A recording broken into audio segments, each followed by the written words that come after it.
കുറെ ചോദ്യങ്ങളുണ്ട്. ഓരോന്നോരോന്ന് നോക്കട്ടെ.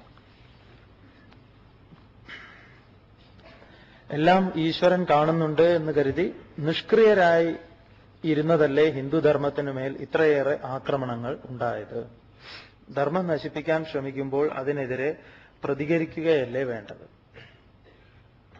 വളരെ കാലിക പ്രസക്തിയുള്ള, അല്ലെങ്കിൽ ഒരുപാട് പേര് എപ്പോഴും ചോദിക്കാറുള്ള ഒരു ചോദ്യമാണെന്ന് പറയാം. എന്താണ്? എല്ലാം ഈശ്വരൻ കാണുന്നുണ്ട് എന്ന് കരുതി നമ്മൾ എന്തെങ്കിലുമൊക്കെ, ഇതിലിപ്പം ഈ ചോദ്യം ചോദിച്ച ആള് ഉദ്ദേശിക്കുന്നത് സ്വാമിയുടെ അദ്ദേഹത്തിന്റെ മനസ്സ് വായിക്കുന്ന കാര്യത്തിൽ അത് ശരിയാണോ എന്നുള്ളത് അറിയില്ല. ഒന്ന്, ക്ഷേത്രങ്ങളുടെ ധ്വംസനം. രണ്ട്, മതം മാറ്റം. ഇതായിരിക്കാം ഉദ്ദേശം, അല്ലേ? കരുതുന്നു. ഇവിടെ കയ്യും കെട്ടി നോക്കി നിൽക്കുക. അപ്പൊ എന്താ നമുക്ക് ചെയ്യാനുള്ളത്? ഇതില് വളരെ ആലോചിക്കേണ്ട ഒരു വിഷയമാണ് നിങ്ങൾ. ഇതിവിടെ ഏതെങ്കിലും ആരെങ്കിലും ഹിന്ദുധർമ്മം നശിപ്പിക്കുന്നു എന്ന് പറഞ്ഞാൽ ക്ഷേത്രങ്ങളുടെ നാശം ഹിന്ദുധർമ്മത്തിന്റെ നാശമല്ല. ക്ഷേത്രങ്ങൾ എത്ര നശിച്ചു കഴിഞ്ഞാലും ഇവിടെ ഈ ധർമ്മം, സനാതനധർമ്മം നശിക്കാൻ പോകുന്നില്ല. അതിനെതിരെ നിങ്ങൾ ഏതെങ്കിലും വിധത്തിൽ അതിന് തടയിടാൻ ശ്രമിക്കുകയാണെങ്കിൽ അതിനിവിടെ നിയമവും കാര്യങ്ങളൊക്കെ ഉണ്ട്. അത് ആ വഴിക്ക് പോട്ടെ എന്ന് വയ്ക്കുക. ഹിന്ദുക്കൾ ഏതായാലും അതിനെതിരെ ശ്രമമൊന്നും നടത്തണ്ട. അത് അതിൻ്റെതായിട്ടുള്ള ആളുകൾ ചെയ്തോളൂ. രണ്ടാമത്, മതം മാറ്റമാണ്. മതം മാറ്റത്തിന് ഇപ്പൊ എന്താ ചെയ്യാനുള്ളതെന്ന് ചോദിച്ചു കഴിഞ്ഞാൽ ഈ മതത്തെ അറിയാനുള്ള ശ്രമം ഹിന്ദുക്കൾ നടത്തുക. ഇത്രയേ ഉള്ളൂ. അല്ലാതെ ഇതിന് വേറെ യാതൊരു പോംവഴിയില്ല.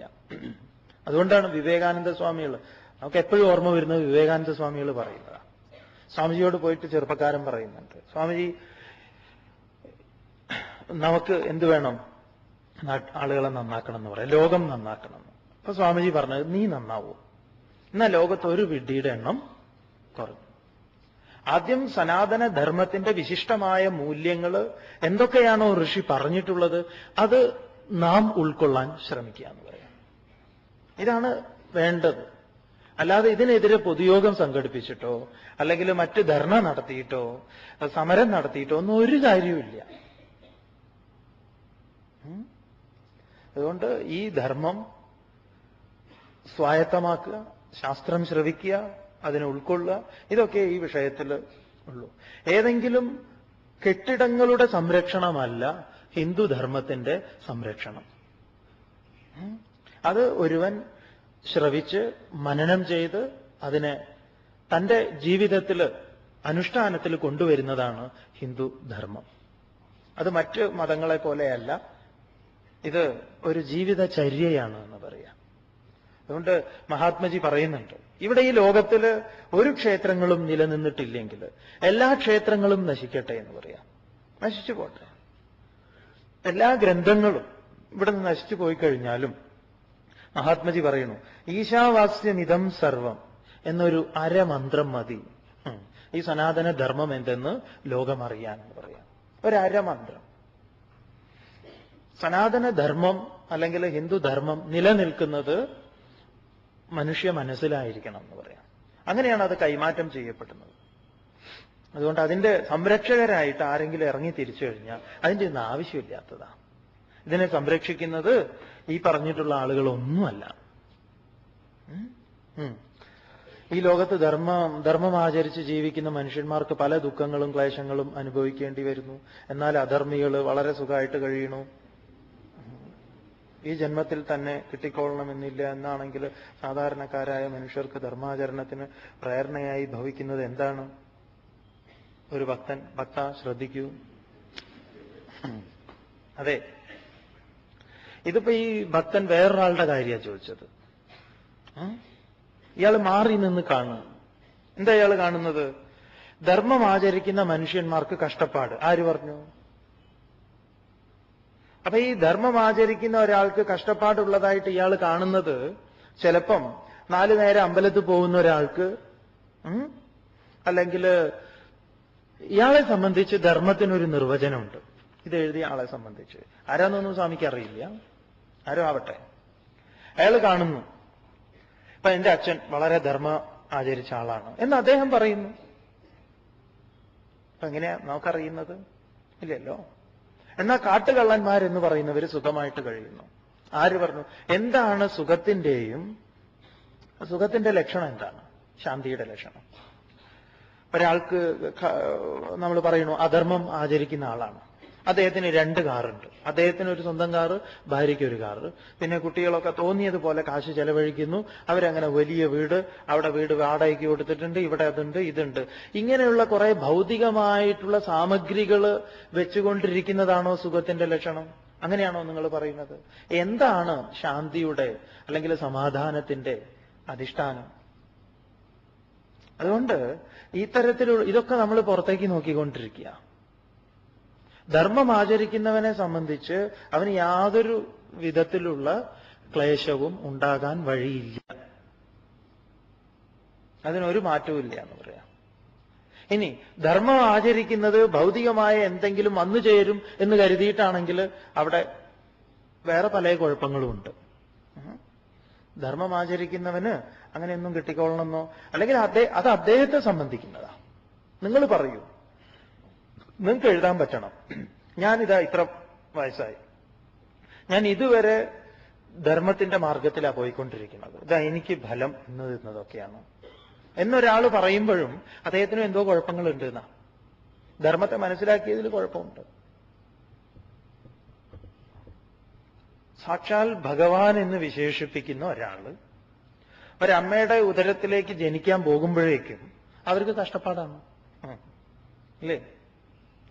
പ്രസവിച്ചത് നമ്മളെ പോലെയാണോ? നമ്മുടെയൊക്കെ ഒരു ഓട്ടോബയോഗ്രഫി എഴുതുകയാണെങ്കിൽ നമ്മൾ എഴുതുമോ ജയിലിലാണ് പ്രസവിച്ചതെന്ന്? ഈ ഇരിക്കുന്ന ആർക്കെങ്കിലും അങ്ങനെ ഒരു യോഗം ഉണ്ടായിട്ടുണ്ടോ? അതും അമ്മാവന്റെ ജയിലിൽ. കൃഷ്ണൻ എഴുതുമ്പോ എന്താ എഴുതുക? ആദ്യം തന്നെ എഴുതുക, ഞാൻ ജനിച്ചതേ ജയിലിലാണ്, എന്നെ ഗർഭം ധരിച്ചപ്പോ തന്നെ അമ്മയെയും അച്ഛനെയും കാരാഗൃഹത്തിലാക്കി. നമുക്കങ്ങനെ ഒരു ഗതിയുണ്ടോ? ഉണ്ടായിട്ടുണ്ടോ എന്ന് എനിക്ക്. എന്നിട്ടോ പ്രസവിച്ചിട്ട് എന്നെയും കൊണ്ട് അച്ഛൻ മൂക്കറ്റം വെള്ളത്തിൽ, തെറ്റിദ്ധരിക്കരുത്, കാരണം എന്തു പറഞ്ഞാലും തെറ്റിദ്ധാരണയാണ്. ഇതുവരെ വെള്ളത്തിലായിരുന്നു വസുദേവര് നടന്നുപോയത്, അല്ലേ? അങ്ങനെയുണ്ടോ നമുക്ക്? അതൊരു കൊട്ടയിൽ, ഒരു സാധാ കൊട്ടയിൽ വെച്ചുകൊണ്ടാണ് കൊണ്ടുപോയത്. എന്നിട്ടോ എന്തൊക്കെ ദുരിതങ്ങളും പ്രശ്നങ്ങളും സംഘർഷങ്ങളും, അല്ലേ? എപ്പോഴെങ്കിലും ഒരു പരാതിയായിട്ട് ഇവരാരെങ്കിലും പറഞ്ഞിട്ടുണ്ടോ? ഉണ്ടോ? നമ്മൾ വെറുതെ പറയുന്നു അവർക്കൊക്കെ പ്രശ്നം ഇല്ല. ഭഗവാനെ സംബന്ധിച്ചോ യശോദയെ സംബന്ധിച്ചോ വസുദേവരെ സംബന്ധിച്ചോ അതൊന്നും ഒരു പ്രശ്നങ്ങളായിരുന്നില്ല എന്ന് പറയാം. അതൊന്നും തന്നെ പ്രശ്നങ്ങളായിരുന്നില്ല. അതുകൊണ്ട് നിങ്ങൾ ദയവ് ചെയ്ത് ധർമ്മമാർഗത്തിൽ സഞ്ചരിക്കുന്നവർക്ക് കഷ്ടപ്പാടാണെന്നും അധർമ്മികൾക്ക് സുഖമാണ് എന്ന് പറയുന്നത് വെറുതെയാണ്. സ്വാമി ആദ്യം തന്നെ പറഞ്ഞിട്ടുണ്ട്, നിങ്ങൾ അധർമ്മം ചെയ്യൂ, എന്നിട്ട് നിങ്ങൾക്ക് സുഖമായി ഇരിക്കാൻ സാധിക്കുന്നുണ്ട് എന്ന് പറയൂ. എന്നിട്ട് നമ്മൾ കുപ്പായ അഴിച്ചു വെക്കാം. നിങ്ങൾ അധർമ്മം ചെയ്യൂ, എന്നിട്ട് നിങ്ങൾ സുഖമായിട്ട്, ഞാൻ സ്വാമി സുഖമായിട്ടിരിക്കണു എന്ന് പറയൂ. നിങ്ങളെ വെല്ലുവിളിക്കണം. ഇന്ന് തന്നെ പോയിട്ട് ഒരാളെ കത്തിവെക്കുക, അല്ലേ? നമ്മൾ തന്നെ അങ്ങോട്ട് നടക്കുന്ന സമയത്ത് നമ്മൾ അറിയാതെ നമ്മുടെ ഒരു ചെറിയൊരു ശ്രദ്ധക്കുറവുകൊണ്ട് ആർക്കെങ്കിലും എന്തെങ്കിലും പറ്റിയാൽ, അല്ലേ? നടന്നു പോകുമ്പോൾ ഒരാളുടെ കണ്ണാടി താഴെ വീണു, അതിൽ ചവിട്ടി അത് പൊട്ടിപ്പോയാൽ നമുക്ക് എത്ര വിഷമം ഉണ്ടാവും, അല്ലേ? അറിയാതെ എന്തെങ്കിലുമൊക്കെ പറ്റുമ്പോൾ. പിന്നെ അറിഞ്ഞുകൊണ്ട് ചെയ്തു കഴിഞ്ഞാലോ? സാധാരണ ജനങ്ങൾക്ക് ധർമാചരണത്തിന് പ്രേരണയായി ഭവിക്കുന്നത് എന്താണെന്ന് ചോദിച്ചു കഴിഞ്ഞാൽ ശാന്തി തന്നെ. മിണ്ടാതിരുന്നാൽ കിട്ടുമല്ലോ ശാന്തി.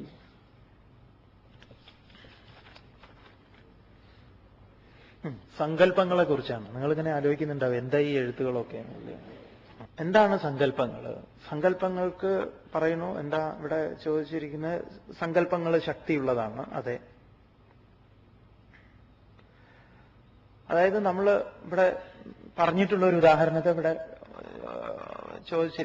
എഴുതിയിരിക്കുകയാണ്. അപ്പൊ നമ്മൾ കയ്യിൽ കാശ് എടുക്കുന്നു. എന്തിന്? ഭിക്ഷക്കാരന് കൊടുക്കാൻ അമ്പലത്തില്.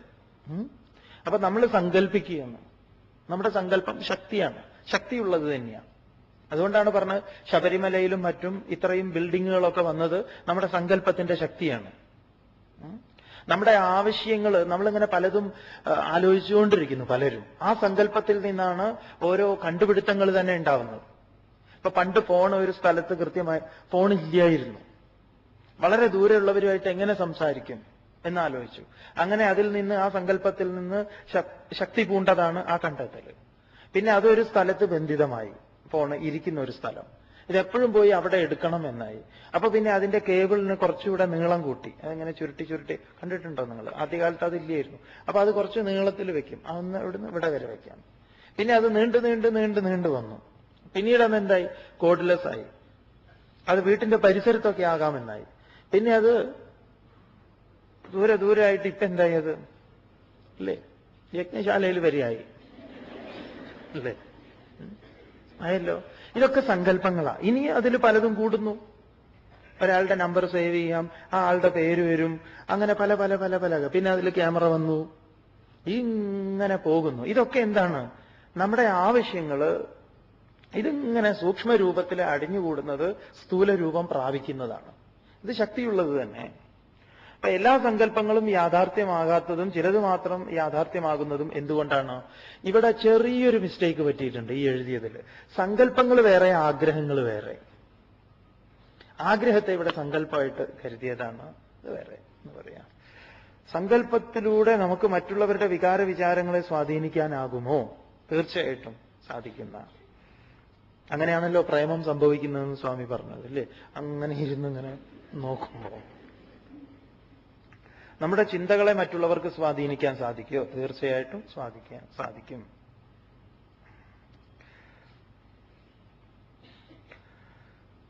അകൽച്ചയിൽ കഴിഞ്ഞ ആളോട് അടുക്കണം എന്നുള്ള ആഗ്രഹം, അത് ശരിയാണ്. നമുക്ക് അതിനെ മാറ്റണം നമുക്ക് തോന്നിക്കഴിഞ്ഞാൽ എല്ലാവിധ തെറ്റിദ്ധാരണ, ഞാനും ഇന്നാളുമായിട്ടുള്ള അകൽച്ച മാറണം എന്ന് ദൃഢമായ സങ്കല്പം തന്റെ ഉള്ളിൽ വെച്ചു കഴിഞ്ഞാൽ മാറാനൊരു ഒരു സാധ്യതയുണ്ട് എന്ന് പറയാം.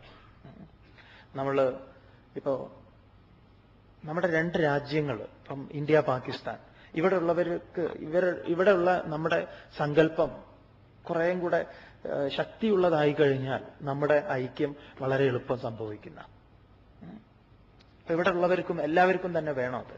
പക്ഷെ ചില ശക്തികൾ അത് വേണ്ട എന്ന് വിചാരിക്കുന്നുണ്ട്, വേറെ പലയിടത്തും ഇരുന്നിട്ട്. ഗീത രഥകൽപ്പനയെക്കുറിച്ച് പറയുന്നുണ്ട്. ആത്മാവ് പലതാണോ? ശരീരവും ജനസംഖ്യയും ആത്മാവും ചേർത്ത് വിവരിച്ചു തരുക, അതൊക്കെ ബുദ്ധിമുട്ടാണ്.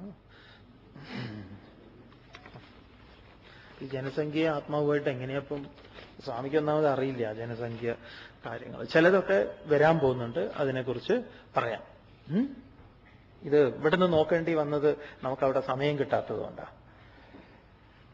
ശരി, വളരെ വളരെ ശ്രദ്ധിക്കേണ്ട കാര്യം പറയാൻ പോണു. ഈ 18-ാം അധ്യായം ഒന്ന് നന്നായിട്ട് ശ്രദ്ധിക്കാൻ ശ്രമിക്കുക.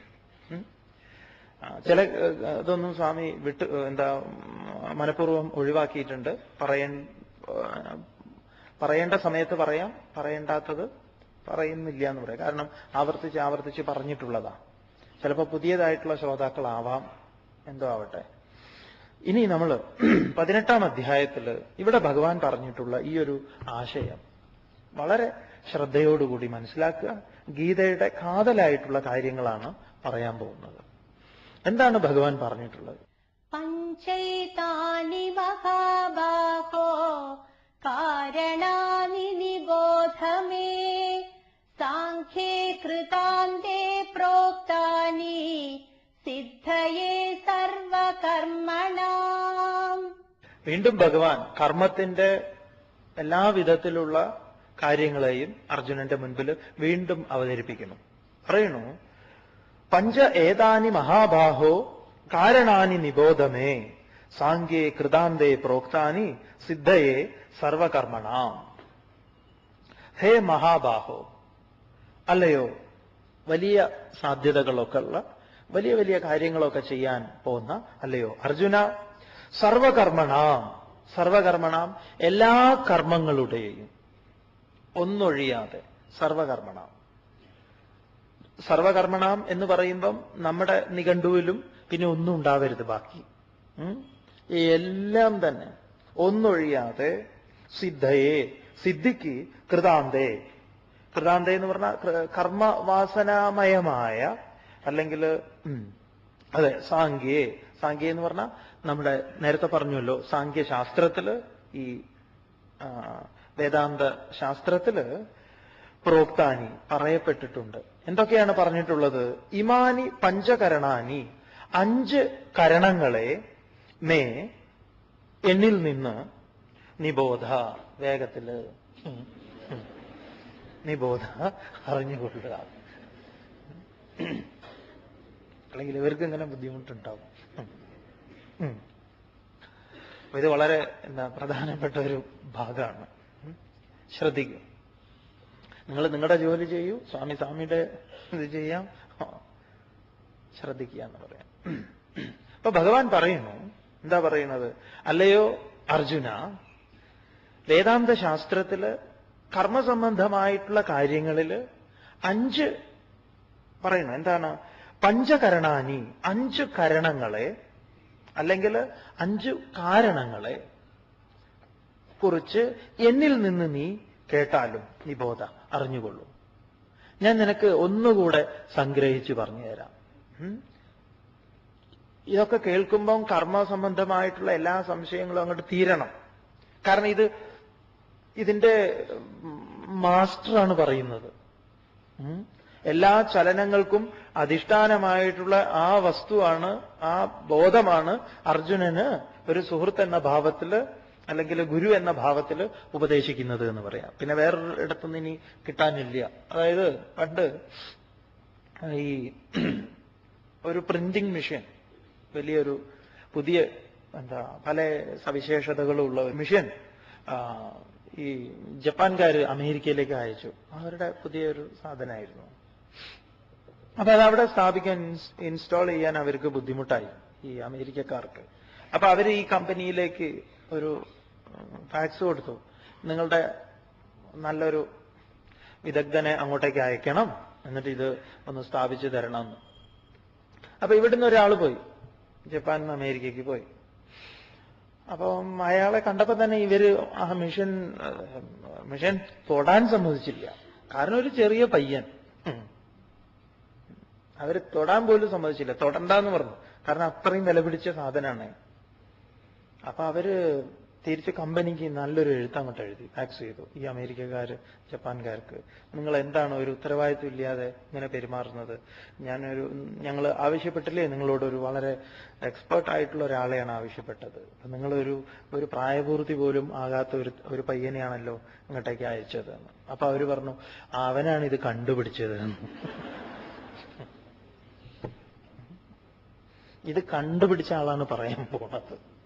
ഇതുവരെ ഭഗവാൻ പലരും പറഞ്ഞതും കാര്യങ്ങളും എല്ലാം പറഞ്ഞു. ഇനി ഇതാ ഭഗവാൻ നേരിട്ട് കാര്യം അവതരിപ്പിക്കാൻ പോവാ. ഞാൻ എന്നിൽ നിന്ന് ഇതിന്റെ എല്ലാ രഹസ്യങ്ങളും നീ അറിഞ്ഞുള്ളൂ. മേ നിബോധ. ഇത് കണ്ടുപിടിച്ച ആളാണ് പറയാൻ പോണത്. ഇതുവരെ ഭഗവാൻ പലരും പറഞ്ഞതും കാര്യങ്ങളും എല്ലാം പറഞ്ഞു. ഇനി ഇതാ ഭഗവാൻ നേരിട്ട് കാര്യം അവതരിപ്പിക്കാൻ പോവാ. ഞാൻ എന്നിൽ നിന്ന് ഇതിന്റെ എല്ലാ രഹസ്യങ്ങളും നീ അറിഞ്ഞുള്ളൂ. മേ നിബോധ. എന്റെ അടുക്കൽ നിന്ന് പറയാൻ പോകുന്നു ഭഗവാൻ. എന്തൊക്കെയാണ് 5 കാരണങ്ങൾ? ഒന്ന് നമ്മൾ കണ്ടതാ, കർമ്മത്തിന്റെ ഉത്ക്ഷേപം അവക്ഷേപോ ഗമനം ച പ്രസാരണം ആകുഞ്ചന നിധിപ്രാഹു കർമ്മ പഞ്ചവിധം ബുധാഹ. സുരേശ്വരാചാര്യര് മാനസോല്ലാസം വാർത്തികയിൽ ദക്ഷിണാമൂർത്തി സ്തോത്രത്തിന്റെ വാർത്തികയിൽ പറയുന്നു, കർമ്മ പഞ്ചവിധം, 5 പ്രകാരത്തിലാണ്. ഇവിടെ വേറൊരു പ്രകാരത്തിൽ ഭഗവാൻ പറയുന്നു, അധിഷ്ഠാനം തഥാ കർത്ത കരണം ച പൃഥഗ്വിധം വിവിധാശ്ച പൃഥക് ചേഷ്ട ദൈവം ചൈവാത്ര പഞ്ചമം. ശ്രദ്ധിച്ചോളൂ, കർമ്മയോഗത്തെ സംഗ്രഹിച്ച് അവതരിപ്പിക്കാൻ പോവാണ്. അധിഷ്ഠാനം തഥാ കർത്ത കരണം ച പൃഥഗ്വിധം വിവിധാഹ ച പൃഥക് ചേഷ്ട ദൈവം ച അത്ര പഞ്ചമം. പറയുന്നു, അധിഷ്ഠാനം, ഒരു ഇരിപ്പിടം, ഒരു ബേസ് എന്ന് പറയാം, അധിഷ്ഠാനം. തഥാ അപ്രകാരം കർത്താവ്. കർത്താവ് എന്ന് പറയുമ്പം വ്യക്തിബോധം എന്നും കൂടെ ഉണ്ട്. കർത്താവ് പൃഥക്. ഇനി പൃഥക് വിധം, വേറെ വിധമായിട്ടുള്ള കരണം എന്ന് പറഞ്ഞാൽ ഇന്ദ്രിയങ്ങൾ. അതെന്തൊക്കെ വരും? ജ്ഞാനേന്ദ്രിയങ്ങളും കർമ്മേന്ദ്രിയങ്ങളും.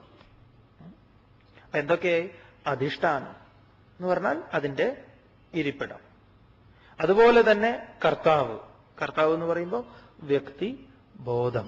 പിന്നെ ഇന്ദ്രിയങ്ങൾ, കർമ്മേന്ദ്രിയങ്ങൾ, ജ്ഞാനേന്ദ്രിയങ്ങൾ. തുടർന്ന് പറയുന്നു, വിവിധ പൃഥക് ചേഷ്ട. വിവിധ, പല പ്രകാരത്തിലുള്ള വിവിധങ്ങളായ പൃഥക് എന്ന് പറഞ്ഞാൽ വെവ്വേറെയായിട്ടുള്ള ചേഷ്ടകൾ. ആ ചേഷ്ടകളായിട്ട് വേണമെങ്കിൽ നമുക്ക് പറയാം ഉത്ക്ഷേപണം, അവക്ഷേപോ, ഗമനം, പ്രസാരണം, ആകുഞ്ചനം ഇത്യാദികളൊക്കെ ചേഷ്ട എന്ന് നമ്മൾ മലയാളത്തിൽ തന്നെ പറയാറുണ്ടല്ലോ അല്ലേ? ചേഷ്ട. അത്ര ഇതിൽ ഏത്? ഈ കർമ്മസിദ്ധിയിൽ പഞ്ചമം, അഞ്ചാമത്തേത് ദൈവം ച ഏവ. ദൈവം, പ്രകൃതി, ശക്തി. പ്രകൃതി എന്തൊക്കെയാണ്? പ്രകൃതി, ചേഷ്ട, കർത്ത, ഇന്ദ്രിയങ്ങള്, എന്താണ്? അധിഷ്ഠാനം. ഇതാണ്. ഈ അഞ്ചിനെയും ഒന്ന് അറിയേണ്ടത് തന്നെ ഒരു ആവശ്യമാണ്. പക്ഷെ പലരെ സംബന്ധിച്ചും ഇത്തരത്തിൽ 5 അധിഷ്ഠാനങ്ങള് കർമ്മത്തിന്റെ, അല്ലെങ്കിൽ ഒരു കർമ്മത്തിന്റെ പിറകിൽ ഇത്രയുമുണ്ട് എന്നറിയുന്നവർ തന്നെ ദുർലഭമാണ്. അതുകൊണ്ടാണ് മഹർഷി ഉപദേശസാരത്തിൽ പറഞ്ഞത്. ഉപദേശസാരം വളരെ സംഗ്രഹിച്ച് വേറൊരു രൂപത്തിൽ അവതരിപ്പിക്കുന്നതാണ്. കർത്തുരാജ്ഞയാ പ്രാപ്യതേ ഫലം കർമ്മ കിംപരം കർമ്മ തജ്ജടം കൃതിമഹോദതൗ പതനകാരണം ഫലമശാശ്വതം ഗതിനിരോധകം ഈശ്വരാർപ്പിതം നേച്ചയാകൃതം ചിത്തശോധകം മുക്തിസാധകം എന്നൊക്കെ പറഞ്ഞല്ലോ അവിടെ. കർമ്മം എന്താണ്? കർമ്മം ജഡമാണ്. എന്തുകൊണ്ട്? ഈ പറഞ്ഞിട്ടുള്ളതെല്ലാം കൂടി ചേരുന്നില്ല എങ്കിൽ കർമ്മം ജഡം തന്നെയാണ് എന്ന് പറയാം. അപ്പൊ ഇതിൽ അന്വേഷിക്കേണ്ട, അല്ലെങ്കിൽ എന്തൊക്കെയാണ് ഇതിൽ പറഞ്ഞിരിക്കുന്നത്? ഒരു അധിഷ്ഠാനം, ഒരു കർത്താവ്, ഇന്ദ്രിയങ്ങള്, ചേഷ്ടകള്, പ്രകൃതി, ശക്തി. ഇങ്ങനെ കർമ്മം ചെയ്യുന്ന ആ ഇച്ഛ വന്നു കഴിഞ്ഞാൽ ഇത്രയും കാര്യങ്ങൾ അതിൽ നടക്കുന്നുണ്ട് എന്ന് പറയാം. ഇതൊക്കെ ഒന്ന് അറിയുന്നത് എന്തിനാ? ഇതൊക്കെ അറിഞ്ഞു കഴിഞ്ഞാൽ തന്നെ ഒരു സമാധാനമാണ്. പലതും അറിയാത്തത് കൊണ്ടാണ് ഉത്തരം കിട്ടാത്തത്. എന്തിനു ചെയ്യണം?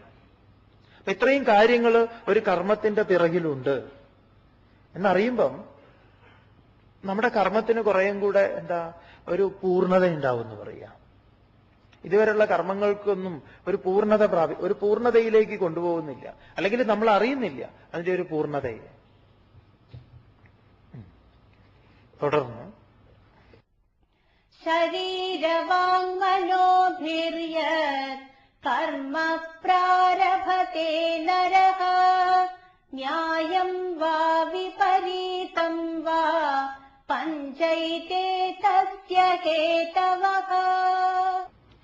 പറയുന്നു, ശരീരവാങ് മനോഭി യത് കർമ്മ പ്രാരഭതേ നരഃ ന്യായം വാ വിപരീതം വാ പഞ്ച ഏതേ തസ്യ ഹേതവഃ. നരഃ, മനുഷ്യൻ, ശരീരവാങ് മനോഭിഹി, ശരീരം, വാക്ക്, മനസ്സ്, ഇതെല്ലാം ഇതുകൊണ്ട് ചെയ്യുന്നതൊക്കെ കർമ്മമാണ്. ഭഗവത്ഗീതയുടെ പക്ഷം, അല്ലെങ്കിൽ നമ്മുടെ ഭാരതീയ ആചാര്യന്മാര് കർമ്മം എന്ന് വിശേഷിപ്പിച്ചിട്ടുള്ളത് വെറും എന്തെങ്കിലും കൈകൊണ്ടെടുക്കുന്നതും കൊടുക്കുന്നതും മാത്രമല്ല. ഇതാ കർമ്മത്തിന്റെ തലങ്ങൾ ഇതൊക്കെയാണ്. ശരീരമുണ്ട്, വാക്കുണ്ട്, മനസ്സുണ്ട്. ന്യായം വാ വിപരീതം വാ. ഭഗവാൻ പറയുന്നു, അത് ന്യായമാകട്ടെ, വിപരീതമാകട്ടെ, അന്യായമാകട്ടെ, അതൊക്കെ നമ്മൾ മനസ്സിലൊക്കെ കൊടുക്കുന്ന ഇതാണ്. ന്യായമാണ്, ഞാൻ ചെയ്തത് ന്യായം, അല്ലെങ്കിൽ അയാളുടേത് അന്യായം. അതുകൊണ്ട് ന്യായം വാ വിപരീതം വാ അന്യായമാവട്ടെ.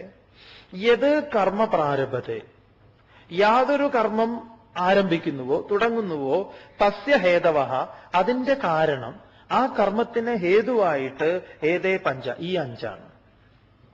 ഈ അഞ്ചില്ലാതെ കർമ്മമില്ല എന്ന് പറയാം. അതുകൊണ്ട് ഇവിടെ രഥകൽപ്പന വീണ്ടും മനസ്സിലാക്കുന്നത് നല്ലതാ. എങ്ങനെയാണ് നമ്മുടെ ശരീരമാകുന്ന രഥം പോകുന്നതിന് ഹേതുവായിട്ടുള്ളത് എന്തൊക്കെയാണ്? ഇതൊക്കെയാണല്ലോ, ഇതിന്റെയാണ് വേറെ പ്രകാരത്തിൽ ഭഗവാൻ വരച്ചു വെച്ചിരിക്കുന്നത്. ആത്മാനം രഥിനം വിദ്ധി, ശരീരം രഥമേവതു, ബുദ്ധിം തു സാരഥിം വിദ്ധി, മനഃപ്രഗ്രഹമേവച, ഇന്ദ്രിയാണി ഹയാനാഹു, വിഷയാൻ തേഷു ഗോചരാൻ, ആത്മേന്ദ്രിയ മനോയുക്തം, ഭോക്തേത്യാഹു മനീഷിണഃ. പറഞ്ഞത് ഓർമ്മയുണ്ടല്ലോ, ഓരോന്ന് തമ്മിലുള്ള ബന്ധം. ഇതിനെ ചോദിച്ചിട്ടുണ്ട്, രഥകൽപ്പന എടുക്കാം. അതിന്റെ ഒരു സമയം ഒന്നുകൂടെ വരുന്നുണ്ട്, ആ സമയത്ത് ഒന്നുകൂടെ എടുക്കാം. അത് ഉറപ്പിച്ചിട്ട് വേണം നമ്മൾ ഈ യജ്ഞശാല വിട്ടുപോവാൻ എന്ന് പറയാം. നമ്മുടെ എന്നിട്ട് നമുക്കറിയാം നമ്മുടെ കുതിര എങ്ങോട്ട് നീങ്ങുന്നു, ഏത് കുതിരയ്ക്കാ കുഴപ്പം, ഏതിന്റെ കുളമ്പിനാണ് ഇതെന്താ പറയാ, ഏതിനെ പിടിച്ച് ഏതോ ഒന്ന് രണ്ടെണ്ണത്തിന്റെ ഈ കയറ് നമ്മൾ ലൂസാക്കി വിട്ടിട്ടുണ്ട്. ചിലതിനൊക്കെ പിടി മുറുക്കിയിട്ടുണ്ട്, ചിലതിനെയൊക്കെ വെറുതെ പിടിച്ചു വെച്ചിരിക്കുക, ചിലതിന് പൂർണ്ണമായിട്ട് വിട്ടിരിക്കുക. അതും കുഴപ്പമാണ്. മുഴുവനായിട്ട് വിട്ടാൽ കുഴപ്പം, ചിലത് മാത്രം ലൂസാക്കി വിട്ടാൽ കുഴപ്പം. ചിലത് പിന്നെ പിടിച്ചിട്ടുണ്ടോ പിടിച്ചിട്ടില്ലേ എന്ന് തന്നെ അറിയുന്നില്ല. കാരണം എന്താ, കുതിര പ്രവർത്തിക്കുന്നില്ല, മരക്കുതിര ഇട്ടിരിക്കുക, കാതൊന്നും കേൾക്കുന്നില്ല. പേരിന് ഒരാളെ അവിടെ വെച്ചിട്ടുണ്ട്. അങ്ങനെയൊക്കെയുള്ള അവസ്ഥയിലാണ്. നോക്കാം നമുക്ക്. എന്തായാലും ഇവിടെ ഏത് കർമ്മത്തിനും അധിഷ്ഠാനമായി കർമ്മത്തിന്റെ പിറകിൽ ഈ അഞ്ചിൽ നിന്നാണ് കർമ്മങ്ങളെല്ലാം ആവിർഭവിക്കുന്നത്. അല്ലെങ്കിൽ കർമ്മത്തിന് ഹേതുവായി നിലകൊള്ളുന്നത് ഈ അഞ്ചാണ് എന്ന് പറയാം. അതുപോലെ ഭഗവാൻ ഇവിടെ മൂന്നെണ്ണത്തിനെയും കൂടെ കൂട്ടിയെടുത്തു. അതും കൂടെ കൂട്ടത്തിൽ മനസ്സിലാക്കുക. കർമ്മത്തിന്റെ ആശ്രയം എന്തൊക്കെയാണ്? ശരീരം, വാക്ക്, മനസ്സ്. അതിന്റെ കൂട്ടത്തിൽ കൂട്ടുന്നു. ശരീരമുണ്ട്, വാക്കുണ്ട്, മനസ്സുണ്ട് എന്ന് പറയാം. അതെങ്ങനെയാണ്? പ്രവൃത്തി രൂപത്തില്, അതേപോലെ വാഗ്രൂപത്തില്, വിചാരരൂപത്തില്. എന്തൊക്കെയാണ് അതിന്റെ കർമ്മങ്ങള്? പ്രവൃത്തി രൂപത്തില്, വാക്ക് രൂപത്തില്, വിചാരരൂപത്തില്. നമ്മുടെ ധർമ്മം, ഋഷി എല്ലാറ്റിൻ്റെയും ആരംഭം വിചാരങ്ങളാണ്. വിചാരമാണ് വാക്ക്, വാക്കാണ് പ്രവൃത്തി, പ്രവൃത്തിയാണ് പെരുമാറ്റം. മറന്നുപോകരുത്. എവിടെ ശുദ്ധീകരിക്കണം? വികാരവിചാരങ്ങളെ. വികാരവിചാരങ്ങളെ ശുദ്ധീകരിക്കണമെങ്കിൽ എന്ത് ചെയ്യണം? അന്നമയം ഹി സൗമ്യ മനഃ എന്നൊക്കെ പറഞ്ഞിട്ടുണ്ട്. അന്നമയമാണ് കുട്ടി മനസ്സ്. ഒരുപാട് പ്രശ്നങ്ങളുണ്ട് എന്ന് പറയാം. ഇതെന്താ സ്വാമി അങ്ങോട്ട് ബോധിക്കാത്തത്? കുറയ്ക്കണം. എന്ത് കഴിക്കണത് എന്ന് പറയും. കുറച്ചുകൂടെ അതൊരു ശ്രമം നടത്തും. അതേ ഉള്ളൂ സ്വാമിക്ക് പറയാൻ. അപ്പൊ വളരെ സൂക്ഷ്മമായിട്ട് നമ്മൾ പോകേണ്ടതുണ്ട്. എവിടുന്നാണ് ഇതിന്റെ ആരംഭം? ആരംഭത്തിലേക്ക് നമ്മളെ കൊണ്ടുവരികയാണ്, അതിന്റെ ആഴങ്ങളിലേക്ക്. അതിന്റെ ആഴങ്ങളിലേക്ക് ഇറങ്ങാൻ അർജുനന് സാധിക്കും എന്ന് പറയാം. ദുര്യോധനന് അത് സാധിക്കില്ല. അതാണ് അർജുനന്റെ ഒരു സവിശേഷത. അതുകൊണ്ട് ഭഗവാൻ അർജുനനെ അറിഞ്ഞു. ഇനി അർജുനനെ ഭഗവാൻ എടുത്തു കൊണ്ടുവരാനും പറ്റും. തത്രൈവം സതി കർത്താരം ആത്മാനം കേവലം തു യഃ പശ്യത്യകൃതബുദ്ധിത്വാത് ന സ പശ്യതി ദുർമതിഃ. തത്ര ഏവം സതി കർത്താരം ആത്മാനം കേവലം തു യഃ പശ്യതി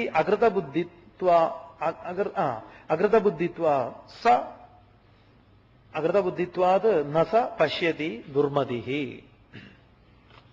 പറയുന്നു തത്ര ഏവ സതി. തത്ര അവിടെ എന്ന് പറഞ്ഞാൽ ആ അഞ്ച് കാരണം. ഏവ സതി ഇപ്രകാരം ഉള്ളപ്പോൾ, ആ അഞ്ച് കാരണം അപ്രകാരം നിലകൊള്ളുന്ന സമയത്ത്, നിലകൊള്ളുന്നത് കൊണ്ട് യഹാതു യാതൊരുവനാകട്ടെ ആത്മാനം കേവലം കർത്താരം പശ്യതി. ആത്മാനം തന്റെ ആത്മൻ ശബ്ദത്തിന് പറഞ്ഞുവല്ലോ, ശരീരം, മനസ്സ്, ബുദ്ധി, ബോധം ഇത്യാദികളൊക്കെ. അപ്പൊ തന്നെ കർത്താവായിട്ട്, കേവലം കർത്താവായിട്ട് പശ്യതി, കാണുന്നത് താനാണ് കർത്താവ്. ഈ അധിഷ്ഠാനങ്ങളൊന്നും ഇല്ല ഇവന്.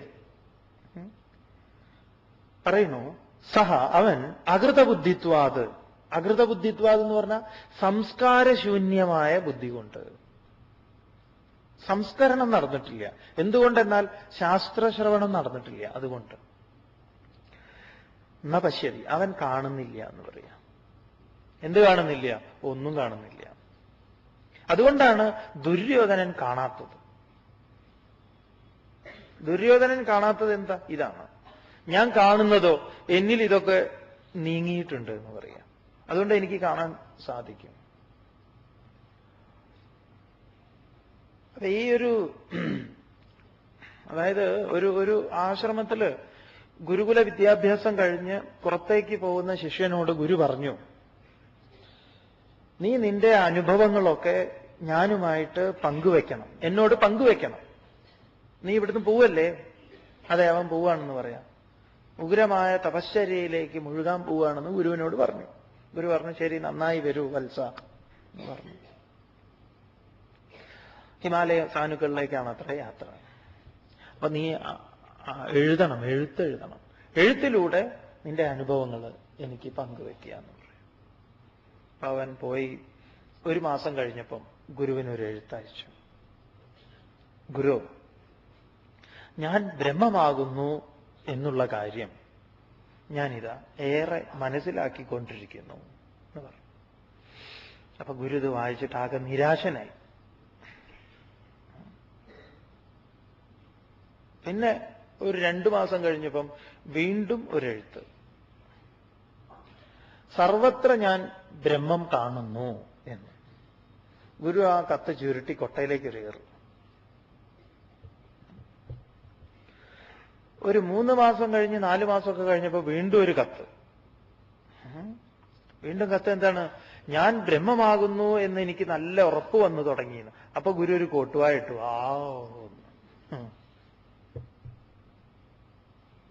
പിന്നെ ഒരു 5-6 മാസം കഴിഞ്ഞിട്ട് കത്തൊന്നുമില്ല. 1 വർഷം കഴിഞ്ഞു, കത്തേ വരുന്നില്ല. അപ്പൊ ഗുരു ഒരു കത്ത് അങ്ങോട്ട് അയച്ചു. നീ എന്താ നിന്റെ കർത്തവ്യം മറന്നുപോയോ? എന്തുകൊണ്ട് നീ എനിക്ക് എഴുത്തെഴുതുന്നില്ല എന്നൊക്കെ. അപ്പൊ പിന്നെയും കുറച്ചുകൂടെ കഴിഞ്ഞിട്ടൊരു എഴുത്ത് വന്നു. അങ്ങ് എന്നെ ദയവ് ചെയ്ത് ബുദ്ധിമുട്ടിപ്പിക്കരുത്, എന്നെ അലോസരപ്പെടുത്തരുത്. എനിക്കൊന്നും പറയാനില്ല, ഒന്നും എഴുതാനില്ല. അതുകൊണ്ട് പ്ലീസ് എന്നെ വെറുതെ വിടുക. ഈ കത്ത് കിട്ടിയപ്പോഴാണ് ഗുരുവിന് വലിയ സന്തോഷമായത്. അവൻ വിദ്യ പഠിച്ചു, അവൻ അഭ്യസിച്ചു, അവന് മനസ്സിലായി, ബോധിച്ചു. അപ്പൊ ഇവിടെ ഇത്തരത്തിലൊരു നിലയിലേക്ക് അർജുനൻ ഉയരേണ്ടതുണ്ട് എന്ന് പറയാം. അതാണ് ഇനി ഭഗവാൻ ചെയ്യിക്കുന്നത്. അതുവരെ അർജുനൻ എഴുതിക്കൊണ്ടിരിക്കും. ആർക്ക്? ഭഗവാൻ പലതും പറഞ്ഞുകൊണ്ടിരിക്കും എന്ന് പറയാം. അപ്പൊ തത്ര അവിടെ ഈ പറഞ്ഞ കാരണങ്ങളെ, 5 കാരണങ്ങളെയും കാണാത്തവൻ ഒന്നും കാണുന്നില്ല എന്ന് പറയും. അവൻ കാണുന്നത് എന്താ?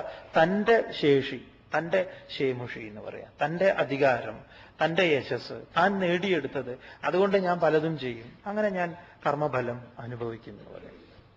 തുടർന്ന് യസ്യ നാഹം കൃതോ ഭാവഃ ബുദ്ധിർയസ്യ ന ലിപ്യതേ ഹത്വാപി സ ഇമാം ലോകാൻ ന ഹന്തി ന നിബധ്യതേ. യസ്യ ന അഹം കൃതഃ ഭാവഃ ബുദ്ധിഃ യസ്യ ന ലിപ്യതേ ഹത്വാ അപി സ ഇമാൻ ലോകാൻ ന ഹന്തി ന നിബധ്യതേ. യസ്യ യാതൊരുവന് അഹം കൃതഃ ഇതി ഭാവഃ, അഹം കൃതഃ ഞാൻ ചെയ്തവനാണ് എന്ന ഭാവം ന ഭവതി ഉണ്ടാകുന്നില്ലയോ. ഞാൻ ചെയ്തവനാണ് എന്ന ഭാവം ഉണ്ടാകാതിരിക്കണം എങ്കിൽ സ്വാമി ഇതെങ്ങനെ സാധിക്കും എന്നാണെങ്കിൽ ഈ 5 എണ്ണത്തിനെ അറിഞ്ഞാൽ മതി. ഈ 5നെ അറിയുമ്പോഴേ ഞാനെന്ന ഈ ഭാവം നീങ്ങുള്ളൂ. മറ്റു കുറച്ചാളും കൂടെ ഉണ്ട്. ഒരു ടീം വർക്കാണ്. ഈ തേനീച്ചകൾ തേൻ ശേഖരിക്കുന്നത് എന്താ അല്ലേ? ഏറ്റവും വലിയ ടീം വർക്കിന്റെ ഒരു ഉദാഹരണമാണ് തേനീച്ച എന്ന് പറയാം. പല കൂട്ടിൽ നിന്ന് പല പൂക്കളിൽ നിന്നൊക്കെ കൊണ്ടുവന്ന് അവരവരുടെ കൂടുകളിൽ ശേഖരിക്കണം. ഇതുപോലെ ഒരുപാട് ആളുകൾ പ്രയത്നിച്ചിട്ടുണ്ട് എന്ന് പറയാം. ഇതി ഭാവഃ എന്ന അറിവ് ന ഭവതി ഉണ്ടാകുന്നില്ല. യസ്യ ബുദ്ധിഹി യാതൊരുവന്റെ ബുദ്ധിയാണോ ന ലിപ്യതേ ഫലകാംക്ഷയിൽ പറ്റാതിരിക്കുന്നത്, അതിൽ പുരളുന്നില്ല എന്ന് പറയാം. സഹ അവൻ ഇമാൻ ലോകാൻ ഹത്വ, അവൻ ഈ ലോകങ്ങളെ, ഭഗവാൻ പറയുന്നത് ശ്രദ്ധിച്ചു കേട്ടോളൂ, അവൻ ഈ ലോകങ്ങളെ ഹത്വ ഹനിച്ചാൽ പോലും, കൊന്നാൽ പോലും എന്താ നഹന്തി, അവൻ ഹനിക്കുന്നില്ല, അവൻ കൊല്ലുന്നില്ല എന്ന് പറയാം. അവന്റെ കൈകൾ അത്രയും പരിശുദ്ധമാണ്. ഒരു ഡോക്ടർ രോഗിയെ കത്തിവെക്കുന്നത് പോലെയാണ്. ഡോക്ടർക്ക് പിന്നെയും ഇത് കത്തിവെച്ചു കഴിഞ്ഞാൽ വേറെ കത്തി വെക്കാനുണ്ട് എന്നുള്ളത് വേറെ ഉണ്ട് അല്ലേ? അത് വേറെ അല്ലാതെ ഒരു താല്പര്യമുണ്ട്. കാരണം ഇനി താല്പര്യമില്ലാതെ ചെയ്യുന്നവരുണ്ട്. ചിലരൊക്കെ ചില ദിവസങ്ങൾ ചില ഡോക്ടർമാരുണ്ട്, എത്രയോ പേര് സ്വാമിക്ക് അറിയാം, വളരെ തിരക്ക് പിടിച്ചവരും ഒരുപാട് ഫീസ് മേടിക്കുന്നവരും ആഴ്ചയിൽ ഒരു ദിവസം പ്രത്യേക ദിവസമൊക്കെ അവർ സൗജന്യമായിട്ട് ചികിത്സ നടത്തുന്നു. വളരെ ശ്രദ്ധയോടുകൂടി ആത്മാർത്ഥതയോടുകൂടി തന്നെ എല്ലാം ഉണ്ട്. അതേ സമയത്ത് കേട്ടിട്ടുള്ളത് എന്താണ്, അത് വേണമെങ്കിൽ ഇത് തന്നു കഴിഞ്ഞാലേ ഓപ്പറേഷൻ ചെയ്യുള്ളൂ എന്ന് പറഞ്ഞിട്ടുള്ള ഡോക്ടർമാർ. വളരെ കഷ്ടപ്പെട്ട് പാടുപെട്ടൊക്കെ കാശ് എങ്ങനെയൊക്കെയോ സ്വരൂപിച്ചിട്ട് കടവും എന്തൊക്കെയോ വിറ്റ് സ്വരൂപിച്ച് ഡോക്ടറുടെ അടുത്ത് കൊണ്ട് വെച്ച് കൊടുത്ത സമയത്ത് ഡോക്ടർ പറഞ്ഞു അത്ര, ഇതെന്റെ നായക്ക് ബിസ്ക്കറ്റ് മേടിക്കാൻ പോലും തികയില്ല. അങ്ങനത്തെ ഡോക്ടറും ഉണ്ട്, എല്ലാം ഉണ്ട്. അപ്പം ഇവിടെ ന ലിപ്യതേ, അവൻ ലോകങ്ങളെ ഹനിച്ചാൽ പോലും അവനിൽ അത് പറ്റിപ്പിടിക്കുന്നില്ല എന്ന ഉപനിഷത്തിന്റെ വാക്കാണ്. ന ലിപ്യതേ നര, നരനില് അത് പറ്റിപ്പിടിക്കുന്നില്ല, അവനെ ഒട്ടിപ്പിടിക്കുന്നില്ല എന്ന് പറയാം. ന ഹന്തി തസ്യ ഫലേന ന ബധ്യതേ, അതിന്റെ ഫലത്താൽ അവൻ ഒരിക്കലും അവനെ ആ കർമ്മം ഒരു പ്രകാരത്തിലും അവനിൽ പാടുകൾ വീഴ്ത്തുന്നില്ല. അപ്പൊ അവൻ എന്താ അറിയേണ്ടത്? ഈ രഹസ്യം അറിയണം. എന്താ സ്വാമി ചോദ്യമൊന്നുമില്ലേ എന്നാണെങ്കിൽ കുറെ ചോദ്യമുണ്ട്. സ്വാമി ഇങ്ങോട്ടേക്ക് എടുത്തിട്ടില്ല, ഓരോന്ന് സന്ദർഭത്തിനനുസരിച്ച് പറയുന്നതായിരിക്കും. ഒന്ന് രഥകൽപ്പനയെ കുറിച്ചിട്ടാണ്, വീണ്ടും വീണ്ടും കേൾക്കണം. ഇനി ഏതായാലും സ്വാമി വൈകിക്കുന്നില്ല, ഒന്നുകൂടെ ഉറപ്പാക്കുക. പിറകിലേക്ക് കാണുന്ന ചിത്രം നോക്കുക. എന്താണ് ആ ചിത്രത്തിൽ കാണുന്നത്? ഭഗവാൻ, അതിന്റെ പിറകിൽ അർജുനൻ, അല്ലെങ്കിൽ ഭഗവാന്റെ കയ്യിൽ ഏറ്റവും മുൻപിൽ കുതിരകളെ കടിഞ്ഞാണുമായിട്ട് ബന്ധിപ്പിച്ചിരിക്കുന്നു. ആ കടിഞ്ഞാണ് ഭഗവാന്റെ കയ്യിലിരിക്കുന്നു. ഭഗവാന്റെ പിറകിൽ അർജുനൻ, ഇവരെല്ലാം കൂടെ രഥത്തിൽ നിൽക്കുന്നു. നമ്മുടെ തന്നെ ചിത്രമാണ് എന്നാണ് നമ്മളിത് മനസ്സിലാക്കേണ്ടത്. ആദ്യം ഇതിൽ എന്താ, ആത്മാവിനെ രഥമായി, ആത്മാനം രഥിനം വിദ്ധി, രഥത്തിന്റെ ഉടമയായി അറിയാൻ. രഥത്തിന്റെ ഉടമ എന്ന് പറയുമ്പം ആത്മാവിന് സഞ്ചരിക്കാനുള്ളത്, ഇതൊക്കെ ഒരു കൽപ്പനയാണ്. ഇപ്പൊ ഉടമ എന്ന് പറഞ്ഞു കഴിഞ്ഞാൽ ശരീരത്തിന്റെ ഉടമയാണോ ആത്മാവ് എന്ന ചോദ്യം ചോദിക്കാൻ പാടില്ല. തൽക്കാലം എവിടെയെങ്കിലും ഒന്ന് ഉറപ്പിക്കണമല്ലോ, അതിനു വേണ്ടിയിട്ട്. അപ്പൊ നിങ്ങളുടെ കയ്യിൽ സിം കാർഡ് ഉണ്ടാവുമല്ലോ, ഈ മൊബൈൽ ഫോണിന്റെ സിം കാർഡ്. ആ സിം കാർഡിൽ ഒരു പ്ലാസ്റ്റിക്കിന്റെ ഒരു സാധനമാണത്. പക്ഷെ അത് പ്ലാസ്റ്റിക് എന്തിനു വേണ്ടി എന്ന് വെച്ച് കഴിഞ്ഞാൽ അതിന്റെ ഉള്ളിൽ ചില സാധനങ്ങൾ ഉറപ്പിച്ചു വെച്ചിട്ടുണ്ട്, അതിനുവേണ്ടി മാത്രമാണത്. ഇങ്ങനെ മനസ്സിലാക്കിക്കൊള്ളണം. അപ്പൊ ആത്മാനം രഥിനം വിദ്ധി, എന്താണ് ആത്മാവ്? ആത്മാവിനെ എങ്ങനെയാണ് നിർവചിക്കേണ്ടത്? എല്ലാ ഹൃദയങ്ങളുടെയും ഹൃദയമായി, ഹൃത്തായി, എല്ലാറ്റിന്റെയും ഹൃത് എന്ന് പറഞ്ഞാൽ, ഹൃദയം എന്ന് പറഞ്ഞാൽ രക്തം പമ്പ് ചെയ്യുന്ന ഹൃദയമല്ല, ഹൃത് കേന്ദ്രം, എല്ലാറ്റിന്റെയും കേന്ദ്രമായിട്ട്. പിന്നെ ഒരു ആചാര്യൻ അതിനെ നിർവചിച്ചിരിക്കുന്നത് അങ്ങനെയാണ്, വളരെ മനോഹരമായിട്ട്. ഹൃദയങ്ങളുടെ ഹൃദയമായി, സ്നേഹത്തിന്റെ സ്നേഹമായി എന്ന് പറയാം. എല്ലാറ്റിൻ്റെയും ഉള്ളിലൊതുക്കുന്നത്, എല്ലാറ്റിനെയും ഉള്ളിലൊതുക്കുന്നത് എന്ന് പറയാം. എന്നാൽ എല്ലായിടത്തും നിറഞ്ഞു നിൽക്കുന്നത്, എല്ലാറ്റിനും അധിഷ്ഠാനമായി ആധാരമായി നിലകൊള്ളുന്നത്, അതാണ് ആത്മാവ് എന്ന് പറയാം. അതാണ് ഇദം സർവം, ഈ കാണുന്നതെല്ലാം. ആത്മാനം രതിനം വിദ്ധി. അതിവിടെ ആരാണ് എന്ന് ചോദിച്ചു കഴിഞ്ഞാൽ അർജുനനാണ്. ആത്മസ്ഥാനീയനായിട്ട് ഈ രഥത്തിൽ നിൽക്കുന്നത് അർജുനൻ. അർജുനന്റേതാണ് രഥം. അതുകൊണ്ട് അർജുനന് രഥം എങ്ങനെ കിട്ടി? ഗാണ്ഡവദാഹന സമയത്ത് അഗ്നി ഭഗവാനാൽ കൊടുക്കപ്പെട്ടത് എന്നാണ്. അപ്പൊ രഥങ്ങൾ അനേകമുണ്ട്. രഥം ശരീരം, ശരീരത്തെയാണ് രഥം എന്ന് പറയുന്നത്. അപ്പൊ ഈ ശരീരത്തിന് ദിവ്യമായ ശരീരം എന്നാ പറയുന്നത്. മഹതി സ്യന്തനെ എന്ന് ഗീത പറഞ്ഞു. 1-ാം അധ്യായത്തില് 5 കുതിരകളെ പൂട്ടിയിട്ടുള്ള ദിവ്യമായ രഥത്തില് മാധവനും കൃഷ്ണനും വന്നു. അപ്പൊ നമ്മുടെ ശരീരം ദിവ്യമാണ്. എന്തുകൊണ്ട്? മാധവൻ ഉള്ളതുകൊണ്ട്.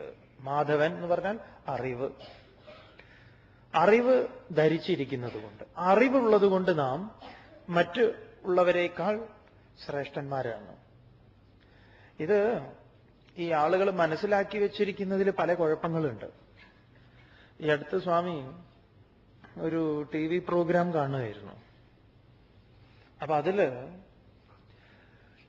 ഒരാൾ പറയുന്നു, മൃഗങ്ങൾക്ക് ബുദ്ധിയുണ്ട്. മൃഗങ്ങൾക്ക് ബുദ്ധിയുണ്ട് എന്ന് പറയാൻ വേണ്ടി അദ്ദേഹം ഉദാഹരിച്ചത് ഒരു കുരങ്ങൻ തെങ്ങിന്റെ മുകളിൽ കയറിയിട്ട് നല്ല ഇളനീരെടുത്ത് ആ ഇളനീര് തുരന്നു എന്നിട്ട് അപ്പുറത്തെ പറമ്പിൽ പോയിട്ട് പപ്പായയുടെ മരത്തിൽ നിന്നൊരു പപ്പായക്കോല് പൊട്ടിച്ച് സ്ട്രോ ആക്കി കുടിച്ചു എന്നാ.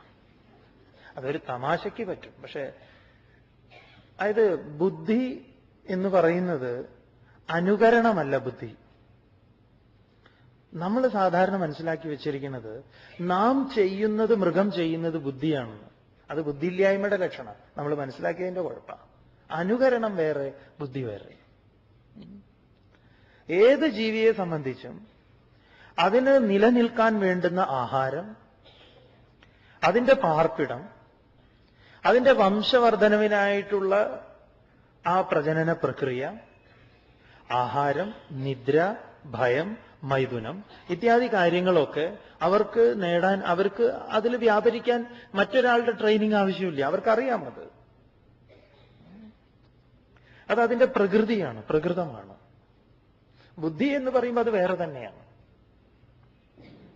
അപ്പൊ ബുദ്ധി എന്ന് പറഞ്ഞാൽ നമ്മൾ എന്തെങ്കിലും, നമ്മളിപ്പോ ഒരു തൊപ്പിയിട്ടതുപോലെ കുരങ്ങിന് തൊപ്പിയിട്ട് കഴിഞ്ഞാൽ കുരങ്ങിന് ബുദ്ധിയുണ്ട് എന്നാ? അങ്ങനെയല്ല.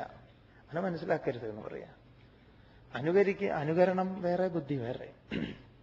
അപ്പൊ ബുദ്ധിസ്ഥാനീയനായിട്ടാണ് ഇവിടെ ആര്? ഭഗവാൻ. ബുദ്ധി എന്ന് പറയുമ്പം അതിനെ മനസ്സിലാക്കാൻ ശ്രമിക്കാം.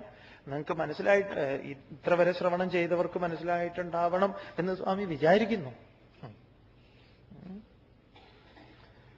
ബുദ്ധിയുടെ തലം ചഞ്ചലാത്മിക മനഃ നിശ്ചയാത്മിക ബുദ്ധി എന്ന് നിർവചിച്ചിട്ടുള്ളതാണ്. അപ്പൊ ബുദ്ധിസ്ഥാനീയനായിട്ട് ഇവിടെ കൃഷ്ണനുണ്ട്. അപ്പൊ രഥം മഹത്തരമായത് എന്തുകൊണ്ട് എന്ന് പറഞ്ഞാൽ മാധവൻ നിലനിൽക്കുന്നത് കൊണ്ട്. പിന്നെ രഥത്തിന്റെ ഒരു സ്വഭാവമുണ്ട്. അതെന്താണ്? കൊടിയടയാളം കുരങ്ങനാണ് എന്ന് പറയാം. കുരങ്ങനാണ് നമ്മുടെ രഥത്തെ തിരിച്ചറിയാനുള്ള ഒരു മാർഗം. ആരാണ് ഇതിനകത്ത് വസിക്കുന്നത്? അതെന്താണ്? കൊടിയാണ്, കുരങ്ങൻ. ഇതേ കുരങ്ങൻ തന്നെ മാറണം. എന്നാൽ വേറെ വല്ല ജീവിയും കൊണ്ടുവച്ചാൽ മതിയോ? പോരാന്ന് പറയാം. കുരങ്ങന്റെ മുഴുവൻ സാധ്യതയെ ആവിഷ്കരിച്ച വേറൊരു മഹാകുരങ്ങൻ, അവരാണ് ഹനുമാൻ. ഒരു കുരങ്ങനിൽ നിന്ന് എപ്പോഴാണോ ഹനുമാനിലേക്ക് നാം പരിവർത്തനം ചെയ്യപ്പെടുന്നത്, ആ സമയത്ത് രഥം സ്റ്റേബിൾ ആണെന്ന് പറയാം, സ്റ്റഡിയാണ്. അല്ലെങ്കിൽ ഇതിങ്ങനെ ഇളകിക്കൊണ്ടിരിക്കും. അപ്പൊ അതിൽ നിന്നൊരു, അതാണ് ഭഗവാൻ വിഭൂതിയിലൊക്കെ ഓരോന്ന് പറയുന്നുണ്ടല്ലോ. അസുരന്മാരിൽ ഞാൻ പ്രഹ്ലാദനാണെന്ന് പറയുമ്പം മുഴുവൻ അസുരന്മാർക്കും ലക്ഷ്യമായി ഇരിക്കുന്നവൻ പ്രഹ്ലാദനാണ്. മാർഗമാണ്, എന്താ പറയാ, ലക്ഷ്യം എന്ന് പറയാം. അതുപോലെ മുഴുവൻ കുരങ്ങന്മാർക്കും ആരാണ്? ഹനുമാനാണ് ലക്ഷ്യം. അതുകൊണ്ട് ഹനുമാനെ സംബന്ധിച്ച് സംശയമില്ലാത്ത ഒരാളാണ് ഹനുമാൻ. സംശയമുണ്ട്. മറ്റുള്ളവർക്കൊക്കെ സംശയം ഉണ്ടായിരുന്നു, എത്ര ചാടാൻ പറ്റും, എത്ര ഇങ്ങോട്ട് ചാടാൻ പറ്റും എന്നുള്ള കാര്യത്തിലൊക്കെ. അപ്പൊ സംശയമുള്ള നമ്മുടെ ഒരു ലക്ഷണം കാണിക്കുകയാണ് ഇവിടെ ഋഷി. ഒരു സംശയമുള്ള ഒരാളുടെ ചിത്രമാണിത് എന്ന് പറയാം. അതേസമയം ആ ആളെ പൂർണ്ണമായിട്ട് മാറ്റണം. എന്നിട്ട് ഇതേ ലക്ഷണം തന്നെയായിരിക്കും. ബാഹ്യമായി നോക്കിക്കഴിഞ്ഞാൽ വലിയ മാറ്റമൊന്നും ഉണ്ടാവില്ല ആൾക്ക്. അതുകൊണ്ട് ജ്ഞാനിയാണോ അജ്ഞാനിയാണോ എന്ന് നോട്ടത്തിൽ മനസ്സിലാവില്ല, ഒരുപോലെ ഇരിക്കും. ജ്ഞാനിയെയും അജ്ഞാനിയെയും തിരിച്ചറിയാൻ മാർഗമൊന്നുമില്ല. തെറ്റിദ്ധരിക്കരുത് പ്രഭ ഉണ്ടാവുമോ എന്നൊന്നും. അങ്ങനെ ഒന്നും ഉണ്ടാവില്ല. ചിത്രത്തിൽ വേണമെങ്കിൽ വരച്ചു വെക്കാം. ഇന്ന് സ്റ്റുഡിയോയിലൊക്കെ അത് സാധ്യമാണ്. നിങ്ങളുടെയൊക്കെ ഫോട്ടോ കൊണ്ട് കൊടുത്തിട്ട് ബാക്കിൽ ക്രിസ്തുവിന്റെ പിറകിലൊക്കെ ഉള്ളതുപോലെ ഒരു പ്രഭ അങ്ങോട്ട് ഇട്ടേക്കാൻ പറഞ്ഞാൽ അത് കൃഷ്ണന്റെ പിറകിലുള്ളതോ അല്ലെങ്കിൽ ഒക്കെ സാധിക്കും എന്ന് പറയാം. അവർ ചെയ്തു തരും. ഈ പുതിയ വധൂവരന്മാരുടെ ഫോട്ടോ ഒക്കെ ചേർത്ത് വെച്ചിട്ട് കണ്ടിട്ടില്ലേ? സാധ്യമാണ്. അപ്പൊ ആത്മാനം രഥിനം വിദ്ധി എന്ന് പറയുമ്പോൾ രഥത്തിന്റെ ഉടമയെ നമുക്കിപ്പം അറിയാത്ത ഒരാളാണ്.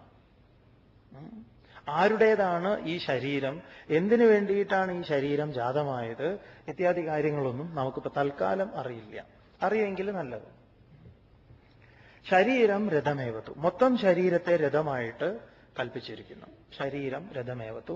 കാണാതെ പഠിക്കേണ്ട ശ്ലോകമാണ് ഇത്, എന്നാലേ ഗീത നന്നായി മനസ്സിലാവുള്ളൂ. ആത്മാനം രഥിനം വിദ്ധി ശരീരം രഥമേവത്തു ബുദ്ധിം തു സാരഥിം വിദ്ധി. ബുദ്ധിയാണ് അതിന്റെ സാരഥി. അപ്പം ബുദ്ധിസ്ഥാനീയനാണ് ഇവിടെ കൃഷ്ണൻ എന്ന് പറയാം. അപ്പൊ നാം നമ്മുടെ രഥത്തെ, ഇനി രഥം പോകുന്ന വഴിയാണ്, ആ രഥം കൊണ്ടുപോകുന്നത് ആരാണ്? ഇന്ദ്രിയാണി ഹയാനാഹു, ഇന്ദ്രിയങ്ങളാണ് കുതിരകൾ. ഇന്ദ്രിയങ്ങളാകുന്ന കുതിരകൾ കണ്ണ്, മൂക്ക്, ത്വക്ക്, നാക്ക്, ചെവി. ഇങ്ങനെ ശബ്ദം, സ്പർശം, രൂപം, രസം, ഗന്ധം, ഈ 5 വഴികളിലൂടെയാണ് ഏതൊരു ജീവനും യാത്ര ചെയ്യുന്നത്. ഇനി രഥകൽപ്പന പറയില്ല കേട്ടോ. അപ്പൊ നമുക്ക് സഞ്ചരിക്കേണ്ട റോഡുകൾ, നാം ദിവസവും രാവിലെ എഴുന്നേറ്റാൽ സഞ്ചരിക്കുന്നത് ഈ വഴികളിലാണ്. ശബ്ദത്തിൻ്റെതായ പ്രപഞ്ചത്തിലേക്ക് നാം വരുന്നു, വീഴുന്നു, അല്ലെങ്കിൽ ആ ശബ്ദപ്രപഞ്ചത്തിൽ നാം വിഹരിക്കുന്നു, വ്യാപരിക്കുന്നു. ശബ്ദം, അതുപോലെ സ്പർശത്തിൻ്റെതായിട്ടുള്ള, രസത്തിൻ്റെതായിട്ടുള്ള, ശബ്ദസ്പർശ രസരൂപത്തിൻ്റെതായിട്ടുള്ള, ഗന്ധത്തിൻ്റെതായിട്ടുള്ള ഈ 5 അനുഭവങ്ങളിലൂടെ നിരന്തരം യാത്ര ചെയ്യുന്നതിനെയാണ് ജീവിതം എന്ന് പറയാം. ഈ യാത്ര, ഇതാണ് നമ്മളെ ഭഗവാൻ പറഞ്ഞത് കർഷതി, വലിച്ചു കൊണ്ടുപോകുന്നു. അങ്ങനെയാണല്ലോ, കിടന്നുറങ്ങുമ്പോൾ ഒരു ശബ്ദം കേട്ടു, ചാടി എഴുന്നേറ്റു, നമ്മളെ കൊണ്ടുപോയി എന്ന് പറയാം. വലിച്ചു കൊണ്ടുപോവുക. ചിലയിടത്തേക്കൊക്കെ നമ്മൾ പോണ്ട എന്ന് വിചാരിക്കുമ്പോഴും നമ്മളെ വലിച്ചു കൊണ്ടുപോകും, അല്ലേ? അങ്ങനെ ഈ 5 കുതിരകളും 5 വഴിയിൽ, എന്താ പറയാ, ഇങ്ങനെ വലിച്ചു വലിച്ച് 5 വഴിയിൽ നമ്മളെ കൊണ്ടുപോകുന്നു. ഇതിനൊരു വല്ല നിയന്ത്രണമുണ്ടോ? ആരാണിത് കൊണ്ടുപോകുന്നത്? സ്വമേധയാ പോവാണോ? അതോ ഇതിനൊരു ഡ്രൈവറുണ്ടോ? അതോ ഡ്രൈവർ വേണ്ടേ എന്നൊക്കെ ചോദിക്കുകയാണെങ്കിൽ ഗീതയായിട്ട് നമുക്കൊന്ന് പരിചയപ്പെടാൻ സൗകര്യമാണ്. അതൊന്നുമില്ലെങ്കിലോ, ഒരു കുതിര ഇങ്ങോട്ട് വിളിക്കും, വേറൊരു കുതിര അങ്ങോട്ടും പോവും, അതിനനുസരിച്ച് അത് അങ്ങനെ പോകും. അപ്പൊ ഇത് സംഭവിക്കുന്നുണ്ടോ എന്ന് നോക്കുക ദിവസവും രാവിലെ. ആത്മാനം രഥിനം വിദ്ധി ശരീരം രഥമേവതു ബുദ്ധിം തു സാരഥിം വിദ്ധി മനഃ പ്രഗ്രഹമേവച്ച. പിന്നെ മനസ്സാണ്. മനസ്സാണ് കടിഞ്ഞാൺ എന്ന് പറയാം. അപ്പൊ ഈ മനസ്സ് എങ്ങനെയാണ് ബന്ധിച്ചിരിക്കുന്നത്? ബുദ്ധിയും ഇന്ദ്രിയങ്ങളും. അപ്പം ബുദ്ധിയും ഇന്ദ്രിയവും തമ്മിലുള്ള ബന്ധനം മനസ്സിലാണ്. അല്ലെങ്കിൽ അത്തരത്തിലൊരു ബന്ധനം സ്ഥാപിച്ചിട്ടുണ്ടോ? അത്തരത്തിലൊരു ബന്ധിപ്പിക്കൽ നടത്തിയിട്ടുണ്ടോ എന്റെ ഇടയിൽ? ചിലപ്പം ഈ ബന്ധനം നടന്നിട്ടുണ്ടാവില്ല. ഇന്ദ്രിയങ്ങളും കുതിരകളും തമ്മിൽ, അല്ല, അതായത് കുതിരയും മനസ്സും, ഇന്ദ്രിയങ്ങളും മനസ്സും തമ്മിലൊരു ബന്ധം ഉണ്ടാവും. പക്ഷെ അത് പോയിട്ട് ബുദ്ധിയിൽ വന്നിട്ടില്ല, പിടി വന്നിട്ടില്ല എന്ന് പറയാം. ഈ പിടി വന്നിട്ടില്ലെങ്കിലോ ഇത് പല വഴിക്ക് പോകും. ഇതിൽ നിയന്ത്രണം ഉണ്ടാവില്ല. ഈ നിയന്ത്രണം ഭഗവാന്റെ കയ്യിലാണ് വേണ്ടതെന്ന് പറയും. അതുകൊണ്ട് ഇത് ഏറ്റെടുക്കില്ല. ഇതൊരു സമർപ്പണമാണ്. ഇത്തരത്തിലൊരു സമർപ്പണമാണ് അഹങ്കാരത്തിന്റെ നാശം.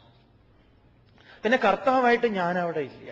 ഭഗവാൻ ആവശ്യപ്പെടുന്ന ഇത്രയേ ഉള്ളൂ. ഇങ്ങോട്ട് താ, ഞാൻ പിടിക്കാന്ന് പറയാം. വിടില്ല, കൊടുക്കില്ല എന്ന് പറയാം. ഈ ഡ്രൈവിംഗ് അറിയുന്നവർ വേറൊരാൾ വണ്ടി ഓടിക്കുമ്പോൾ എങ്ങനെ ഉണ്ടാവും? നോക്ക്, ചവിട്ട്, അത് തിരിക്കൂ, അങ്ങോട്ട് ഇങ്ങോട്ട് എന്നൊക്കെ പറയുമല്ലോ, അതുപോലെയാ.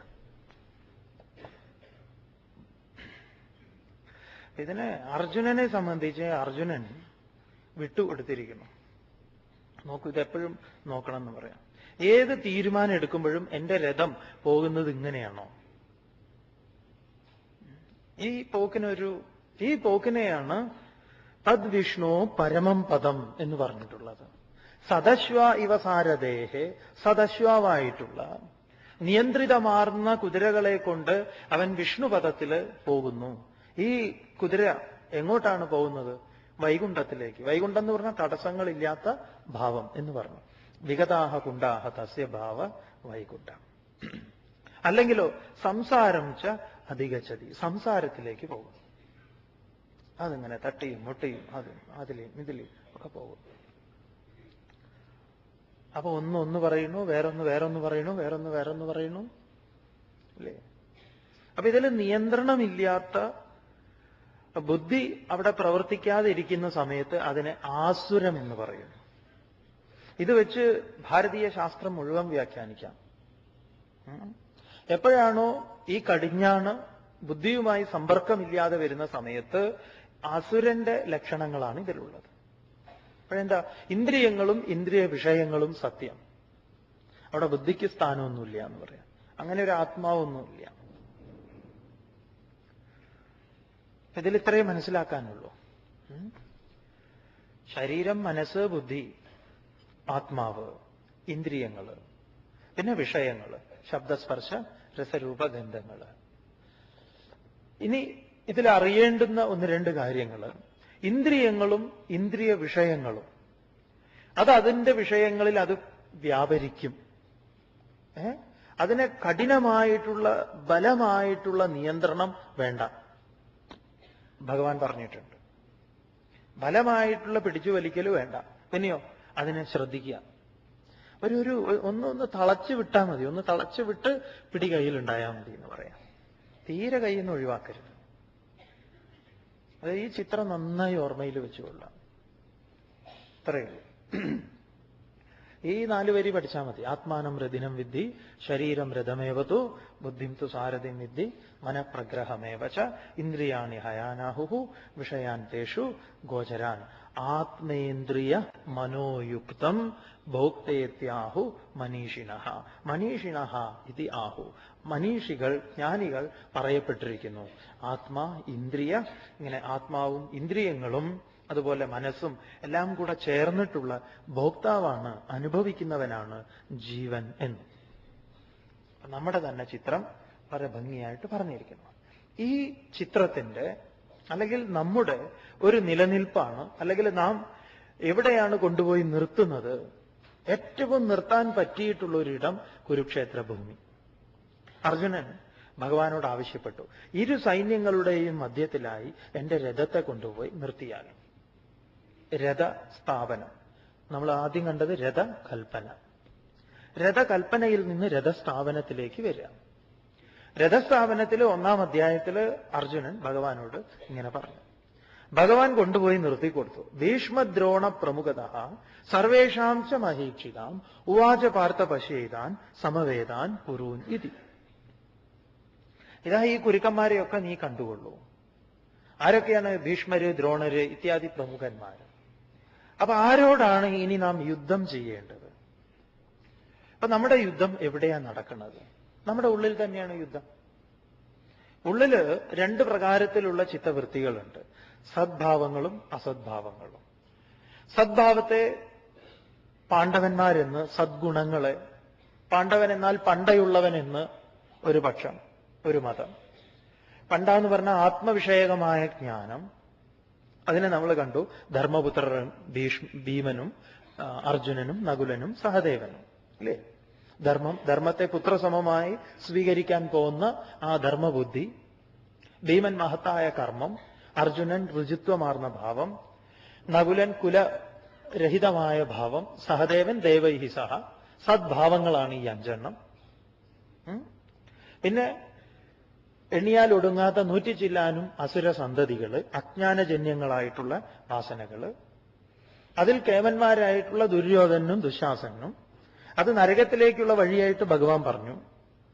നരകത്തിലേക്ക് 3 വെബ്സൈറ്റുകളുടെ പേര് പറഞ്ഞിട്ടില്ലേ? 3 www.കാമം.com, www.ക്രോധം.com, www.ലോഭം.com. ഇതെല്ലാം കിട്ടാൻ ഒറ്റ സൈറ്റിൽ പോയി ഒരു സെർച്ച് കൊടുത്താൽ മതി. അത്യാഗ്രഹം.com പോയാൽ ഇതെല്ലാം കിട്ടും എന്ന് പറയാം. അങ്ങനെ വന്നോളൂ, പേജ് ആയിട്ട്. ഇതിന്റെ വാതിലുകളായിട്ട് പറയുകയും ചെയ്തിട്ടുണ്ട്.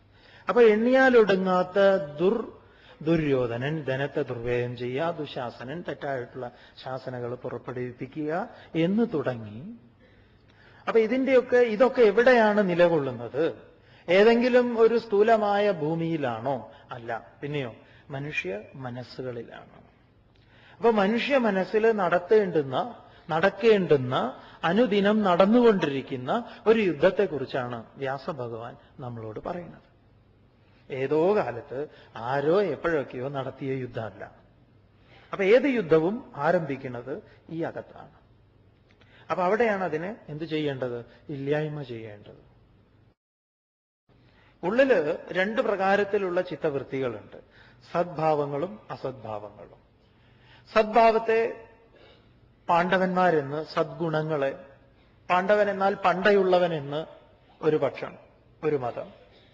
പണ്ടെന്ന് പറഞ്ഞ ആത്മവിഷയകമായ ജ്ഞാനം. അതിനെ നമ്മൾ കണ്ടു. ധർമ്മപുത്രൻ ഭീമനും അർജുനനും നകുലനും സഹദേവനും. ഇല്ലേ? ധർമ്മത്തെ പുത്രസമമായി സ്വീകരിക്കാൻ പോകുന്ന ആ ധർമ്മബുദ്ധി, ഭീമൻ മഹത്തായ കർമ്മം, അർജുനൻ ഋജുത്വമാർന്ന ഭാവം, നകുലൻ കുലരഹിതമായ ഭാവം, സഹദേവൻ ദേവൈഹി സഹ. സദ്ഭാവങ്ങളാണ് ഈ 5 പിന്നെ എണ്ണിയാൽ ഒടുങ്ങാത്ത 100 ചില്ലാനും അസുര സന്തതികള്, അജ്ഞാനജന്യങ്ങളായിട്ടുള്ള വാസനകള്, അതിൽ കേവന്മാരായിട്ടുള്ള ദുര്യോധനും ദുശാസനും. അത് നരകത്തിലേക്കുള്ള വഴിയായിട്ട് ഭഗവാൻ പറഞ്ഞു. നരകത്തിലേക്ക് 3 വെബ്സൈറ്റുകളുടെ പേര് പറഞ്ഞിട്ടില്ലേ?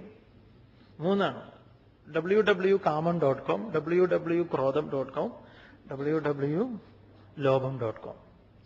ഇതെല്ലാം കിട്ടാൻ ഒറ്റ സൈറ്റിൽ പോയി ഒരു സെർച്ച് കൊടുത്താൽ മതി. അത്യാഗ്രഹം.com പോയാൽ ഇതെല്ലാം കിട്ടും എന്ന് പറയാം. അങ്ങനെ വന്നോളൂ, പേജ് ആയിട്ട്. ഇതിന്റെ വാതിലുകളായിട്ട് പറയുകയും ചെയ്തിട്ടുണ്ട്. അപ്പൊ എണ്ണിയാലൊടുങ്ങാത്ത ദുര്യോധനൻ ധനത്തെ ദുർവ്യയം ചെയ്യുക, ദുശാസനൻ തെറ്റായിട്ടുള്ള ശാസനകൾ പുറപ്പെടുവിപ്പിക്കുക എന്ന് തുടങ്ങി. അപ്പൊ ഇതൊക്കെ എവിടെയാണ് നിലകൊള്ളുന്നത്? ഏതെങ്കിലും ഒരു സ്ഥൂലമായ ഭൂമിയിലാണോ? അല്ല. പിന്നെയോ മനുഷ്യ മനസ്സുകളിലാണ്. അപ്പൊ മനുഷ്യ മനസ്സിൽ നടക്കേണ്ടുന്ന അനുദിനം നടന്നുകൊണ്ടിരിക്കുന്ന ഒരു യുദ്ധത്തെക്കുറിച്ചാണ് വ്യാസഭഗവാൻ നമ്മളോട് പറയുന്നത്. ഏതോ കാലത്ത് ആരോ എപ്പോഴൊക്കെയോ നടത്തിയ യുദ്ധമല്ല. അപ്പൊ ഏത് യുദ്ധവും ആരംഭിക്കുന്നത് ഈ അകത്താണ്. അപ്പൊ അവിടെയാണ് അതിനെ എന്ത് ചെയ്യേണ്ടത്? ഇല്ലായ്മ ചെയ്യേണ്ടത്. അപ്പൊ ഇത് പഠിച്ചു വെക്കുന്നത് നല്ലതാണ്. അപ്പൊ അതിന് കൊണ്ടുപോയി നിർത്തിക്കൊടുത്തു, 2 സൈന്യങ്ങളുടെ മധ്യത്തിലായിട്ട് എന്ന് പറയാം. അവിടെ ഭീഷ്മരും ദ്രോണരും അവരെയൊക്കെ നമ്മൾ വിസ്തരിച്ച് കണ്ടു. ഭയത്തെ പ്രതിനിധാനം ചെയ്യുന്നു. ഭയത്തിൽ നിന്ന് 2 ഭാവം ഉണ്ടാവുന്നു. ദ്വിതീയാദ്വൈ ഭയം ഭവതി അഥവാ ഭ്രമം ഭവതി. 2 നിന്നാണ് ഭയമുണ്ടാകുന്നത്. 2 നിന്നാണ് 2 ഭാവമാണ് ഭയത്തെ ജനിപ്പിക്കുന്നത്, അല്ലെങ്കിൽ ദ്വൈതത്തെ ഉണ്ടാക്കുന്നത്, ഭ്രമം ഉണ്ടാക്കുന്നത്. ഇവരൊക്കെ അതിശക്തന്മാരാണ്. അതിനെയൊക്കെ നമ്മൾ 1-ാം അധ്യായത്തിൽ വിസ്തരിച്ച് കണ്ടിട്ടുണ്ട്. ഒന്ന് സ്വാമി ഓർമ്മിപ്പിച്ചു എന്നേ ഉള്ളൂ. ഇനി ഇവിടെ ഈ അധ്യായമല്ല, ഭഗവാൻ എല്ലാ അധ്യായങ്ങളെയും സംഗ്രഹിക്കുകയാണ്. സംഗ്രഹിച്ചുകൊണ്ട് ഭഗവാൻ പറഞ്ഞു, കർമ്മത്തെക്കുറിച്ച് പറയാണ്. ഒന്നുകൂടെ സ്വാമി വിസ്തരിച്ച് പറഞ്ഞു തരാം. 14-ാമത്തെ ശ്ലോകത്തില് ഭഗവാൻ പറഞ്ഞു 5 കാരണങ്ങൾ ഉണ്ട് എന്ന് പറയാം. എന്തൊക്കെയാണ് 5 കാരണങ്ങൾ? അധിഷ്ഠാനം. അധിഷ്ഠാനം എന്ന് പറഞ്ഞാൽ എന്താണ്? കർമ്മം ചെയ്യണം എന്ന ഒരു ഇച്ഛ, അത് മാത്രമല്ല ഇന്ന വിധം ചെയ്യണം എന്നൊരു അറിവ്. ഇതാണ് അധിഷ്ഠാനം. അധിഷ്ഠാനം എന്താണെന്ന് ചോദിക്കേണ്ടത്. അധിഷ്ഠാനം. അതുപോലെ കർത്താവ്, അത് ചെയ്യുന്ന ആള്, അഹം കർത്താവ്, ഞാൻ. പിന്നെ ഇന്ദ്രിയങ്ങൾ, അതിനായിട്ടുള്ള ജ്ഞാനേന്ദ്രിയങ്ങളും കർമ്മേന്ദ്രിയങ്ങളും. പിന്നെ ചേഷ്ടകൾ, അതിനനുസരിച്ച പ്രതികരണങ്ങൾ, ചേഷ്ടകൾ. പിന്നെയോ പ്രകൃതി, ശക്തി. ഇങ്ങനെ 5 കർമ്മം ചെയ്യാനുള്ള കർമ്മത്തിന്റെ 5 കാരണങ്ങളെ ഭഗവാൻ ആദ്യം അവതരിപ്പിച്ചു. എന്നിട്ട് പറഞ്ഞു വീണ്ടും കർമ്മത്തിന് 3 ഘടകങ്ങളും കൂടെ ഉണ്ട് എന്ന് പറയാം. എന്തൊക്കെയാണത്? ഒന്ന് ശാരീരികം, ഒന്ന് വാചികം, ഒന്ന് മാനസികം. എന്തൊക്കെയാണത്? മനസ്സുകൊണ്ട് വിചാരിക്കുക, വിചാരങ്ങള്. വിചാരങ്ങളുടെ സ്ഥൂലമായിട്ട് വാക്കുകൾ 2. വാക്കുകളുടെ വീണ്ടും സ്ഥൂലമായിട്ടുള്ള സ്ഥൂലീകൃതമായ ഭാവം പ്രവൃത്തികൾ. ഇതൊക്കെ ഗീതയുടെ രഹസ്യമായി മനസ്സിലാക്കി വെച്ചുകൊള്ള. എന്താണ്? വിചാരങ്ങളാണ് വാക്കുകൾ, വാക്കുകളാണ് പ്രവൃത്തി. അപ്പൊ ഒരുവന്റെ വിചാരം എങ്ങനെയിരിക്കും, അതിനനുസരിച്ചിരിക്കും അവന്റെ പ്രവൃത്തി. പ്രവൃത്തിയാണ് പെരുമാറ്റം, അതാണ് ഒരുവന്റെ സംസ്കാരം. അപ്പൊ ഭാരതീയ ഋഷി സംസ്കാരം രൂപം കൊള്ളുന്നത് വിചാരത്തിലാണ് എന്ന് കണ്ടെത്തിയിരിക്കുന്നു. അതുകൊണ്ടാണ് സ്വാമി പറഞ്ഞത്, ഹിന്ദു ധർമ്മത്തിന് ഏൽക്കുന്ന ക്ഷയം എന്ന് പറയുന്ന ക്ഷേത്രധ്വംസനവും അല്ലെങ്കിൽ മറ്റു പല വിധത്തിലുള്ള മതം മാറ്റങ്ങൾക്കുമൊക്കെ നമ്മൾ ചെറുത്തു നിൽക്കേണ്ടതല്ലേ എന്ന് ചോദിച്ചു കഴിഞ്ഞാൽ ഏതെങ്കിലും ബിൽഡിംഗ് സംരക്ഷിക്കുന്നത് കൊണ്ട് കാര്യമില്ല. ഇത്തരത്തിലുള്ള ഒരു ശാസ്ത്ര വിചാര വിപ്ലവം, അതിലൂടെ മാത്രമേ സനാതന ധർമ്മത്തിന് നിലനിൽപ്പുണ്ടാകുന്നുള്ളൂ. അത് നടത്തുന്നത് ഏതെങ്കിലും ഒരു സംഘടനയല്ല എന്ന് പറയാം. അത് വ്യക്തി മനസ്സിലാണ് സംഭവിക്കുന്നത്. അത് യുഗങ്ങൾ കഴിയുമ്പോൾ ഒരു ബുദ്ധൻ ധാരാളമാണ്, ഒരു ശങ്കരൻ ധാരാളം. പെരുത്ത ആളുകളൊന്നും വേണ്ട, അവര് മതി ഈ ധർമ്മത്തെ പുനഃസ്ഥാപിക്കാൻ. ശ്രദ്ധിക്കുക. അപ്പൊ വിചാരങ്ങളെ എങ്ങനെ ബലപ്പെടുത്താം എന്നാണെങ്കിൽ പറഞ്ഞിട്ടുണ്ട്. മനസ്സ് ആവിർഭവിക്കുന്നത് ഏതിൽ നിന്നാണ് എന്ന്. അന്നമയം ഹി സൗമ്യ മനഃ, ഉപനിഷത്ത് മന്ത്രം ഓർമ്മയിരിക്കട്ടെ. അപ്പൊ ഒരു ജനത കഴിക്കുന്ന ആഹാരം ആ ജനതയുടെ സംസ്കാരത്തെ വെളിപ്പെടുത്തുന്നു. ഭഗവത്ഗീത അല്ലെങ്കിൽ ഭാരതീയ ദർശനങ്ങള് അതിഗംഭീരമാണ്. പൊട്ടത്തരങ്ങള്, അന്ധവിശ്വാസങ്ങള് എന്നൊക്കെ പറഞ്ഞ് തള്ളിയ ഒരു സമയം ഉണ്ടായിരുന്നു. പക്ഷെ നിങ്ങൾക്കൊക്കെ കനത്ത വില കൊടുക്കേണ്ടി വരും ഇതൊന്നും മനസ്സിലാക്കാതെ പോയി കഴിഞ്ഞാൽ. പലപ്പോഴും ചെറുപ്പക്കാരൊന്നും ഈ വഴിക്ക് ചിന്തിക്കാത്ത അതുകൊണ്ടാണ്. എന്തൊക്കെയോ ബള്ള് പറഞ്ഞിരിക്കണോ എന്ന്. ഒരു ജനതയുടെ കരുത്ത് നിർണയിക്കുന്നത് ഇതാണെന്ന് പറയാം. നോക്കൂ, അതിനെ കോർത്തിണക്കി വെച്ചിരിക്കുന്നത് എങ്ങനെയാണെന്ന്. അപ്പൊ വിചാരങ്ങൾ ആവിർഭവിക്കുന്നതിനെ കുറിച്ച് ശ്രദ്ധാത്രയത്തിൽ പറഞ്ഞു. 3 പ്രകാരത്തിലുള്ള സങ്കല്പങ്ങള്, തപസ്, വാങ്മയ തപസ്, അതിന് രജോ ഗുണവും തമോ ഗുണവും സത്വഗുണവും.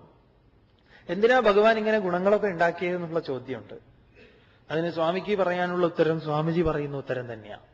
ഭഗവാൻ എന്തെങ്കിലും കാണുമ്പോൾ കോളർ ഇങ്ങോട്ട് പിടിക്കുക, എന്നിട്ട് ചോദിക്കുക എന്തിനാ ഉണ്ടാക്കിയെന്ന്. എന്നാ ചോദ്യം അവസാനിക്കും. അന്വേഷിക്കുക, ഭഗവാനോട് തന്നെ ചോദിക്കുക എന്ന് പറയാം. അപ്പൊ വിചാരങ്ങൾക്ക് അതിനടിസ്ഥാനത്തെയൊക്കെ പറഞ്ഞു ശ്രദ്ധാത്രയത്തിലും ആ ഗുണത്രയ വിഭാഗ യോഗത്തിലൊക്കെ. അപ്പൊ ശ്രദ്ധിക്കൂ. അപ്പൊ അധിഷ്ഠാനം, കർത്താവ്, ഇന്ദ്രിയങ്ങള്, ചേഷ്ടകള്, പ്രകൃതി, ശക്തി. തുടർന്ന് പറഞ്ഞു മനസ്സുകൊണ്ട് വിചാരിക്കുക, വാക്കുകൊണ്ട് പറയുക, ശരീരം കൊണ്ട് പ്രവർത്തിക്കുക.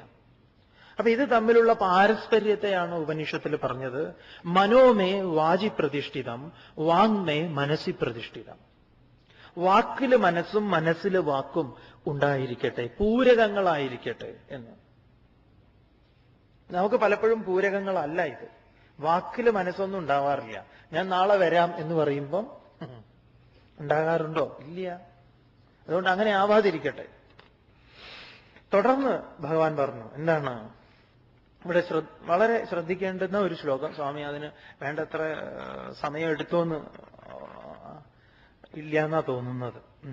16ാമത്തെ ശ്ലോകത്തില് ഭഗവാൻ പറഞ്ഞു തത്ര ഏവം സതി കർത്താരം ആത്മാനം കേവലം തുയഃ പശ്യതി അകൃതബുദ്ധിത്വാത് നസ പശ്യതി ദുർമതിഹി. ശ്രദ്ധിക്കുക. തത്ര ഏവ സതി യഹ തു ആത്മാനം കേവലം കർത്താരം പശ്യതി. ഈ 5 കരണങ്ങളാണ് കർമ്മത്തിന് നിദാനമായിട്ട് നിലകൊള്ളുന്നത് എന്നിരിക്കെ യാതൊരുവനാണ് ആത്മാനം കേവലം കർത്താരം പശ്യതി, ആത്മാവിനെ കർത്താവായി അറിയുന്നത്. ഇവിടെ ആത്മൻ ശബ്ദം പ്രയോഗിച്ചിരിക്കുന്നത് വ്യാഖ്യാതാവിന്റെ ഒരു സൗകര്യത്തിനും കൂടെ വേണ്ടിയിട്ടാണ്. കാരണം ആത്മൻ ശബ്ദത്തിന് ഗീതയിൽ പല പ്രകാരത്തിൽ അർത്ഥങ്ങൾ പറഞ്ഞിട്ടുണ്ട്. ഉദ്ധരേത് ആത്മന ആത്മാനം ന ആത്മാനം അവസാദയേത് എന്നുള്ള ശ്ലോകം ഭഗവാൻ അതിനുവേണ്ടി തന്നെയാണ് രചിച്ചത്. അപ്പൊ ഒരുവൻ ധരിക്കുന്നു, എങ്ങനെയൊക്കെ ധരിച്ചാലും ഇതിൽ ഒരു 2-3 പ്രകാരത്തിൽ വ്യാഖ്യാനിക്കാം. ഒന്ന്, ആത്മാവിനെ കർത്താവായി അറിയുന്നു എന്നിരിക്കട്ടെ. ഏതാത്മാവിനെ? ശുദ്ധബോധത്തെ. അത് തെറ്റ്. കാരണം ബോധത്തിന് കർത്തൃത്വം ഇല്ല എന്നുള്ളത് കൊണ്ട്. 2, ശരീരമാണ് കർത്താവ് എന്ന് ധരിക്കുന്നുവെങ്കിലോ ഞാൻ എന്ന അഹങ്കാരം, അതും തെറ്റ്. അപ്പൊ ആരാണോ ഈ കരണങ്ങളെ വിസ്മരിച്ചുകൊണ്ട് കർത്താവ് കേവലം മറ്റെന്തോ ആണ്, ആത്മൻ ശബ്ദത്തിന് എന്തൊക്കെ അർത്ഥം പറയാമോ അതൊക്കെയാണ് എന്ന് കരുതുന്നത്, അതെല്ലാം മൂഢബുദ്ധികളാണ് എന്ന് പറയാം. അകൃതബുദ്ധി എന്ന് പറഞ്ഞാൽ സംസ്കാരമില്ലാത്ത ബുദ്ധി, സംസ്കാരമില്ലായ്മ. എങ്ങനെയാ സംസ്കാരം ഉണ്ടാവുക? ആചാര്യനിൽ നിന്ന് ശാസ്ത്രം ശ്രവിക്കണം. അപ്പൊ ആചാര്യോപാസനവും ശാസ്ത്രശ്രവണവും ഇല്ലാത്ത ഒരുവനെയാണ് അകൃതബുദ്ധി എന്ന് പറയുന്നത്. അപ്പൊ അതുകൊണ്ട് ഇതൊന്ന് മനസ്സിലാക്കാൻ ശ്രമിക്കുക. ഇത് ഒരു ചോദ്യരൂപത്തിൽ ചോദിച്ചിരുന്നു. ഇത്തരത്തിലുള്ള ചോദ്യം സ്വാമിയെ സംബന്ധിച്ച് വളരെ സന്തോഷമുള്ള ചോദ്യങ്ങളാണ്, ശാസ്ത്രത്തിൽ ഊന്നി നിന്നിട്ടുള്ള ചോദ്യങ്ങൾ. ശരി, തുടർന്ന് പറഞ്ഞു യസ്യ, ഇത് കഴിഞ്ഞിട്ടാണ് അടുത്തത് പറയുന്നത് ഭഗവാൻ. അടുത്ത ശ്ലോകം നോക്കൂ. യസ്യ അഹം കൃതഃ ഇതി ഭാവഃ ന ഭവതി യസ്യ ബുദ്ധിഃ ന ലിപ്യതേ. പറയുന്നു യാതൊരുവൻ ഞാൻ ചെയ്തവനാകുന്നു എന്ന അറിവ് യാതൊരുവന് ഉണ്ടാകുന്നില്ലയോ. യാതൊരുവൻ യസ്യ ബുദ്ധിഃ, യാതൊരുവന്റെ ബോധം ന ലിപ്യതേ, ഫലകാംക്ഷയിൽ പറ്റുന്നില്ലയോ. ഈ ഫലകാംക്ഷയിൽ പറ്റാതിരിക്കണമെങ്കിൽ ഇവൻ ഈ ആത്മാവിന്റെ രുചി അറിയണം എന്ന് പറയുക.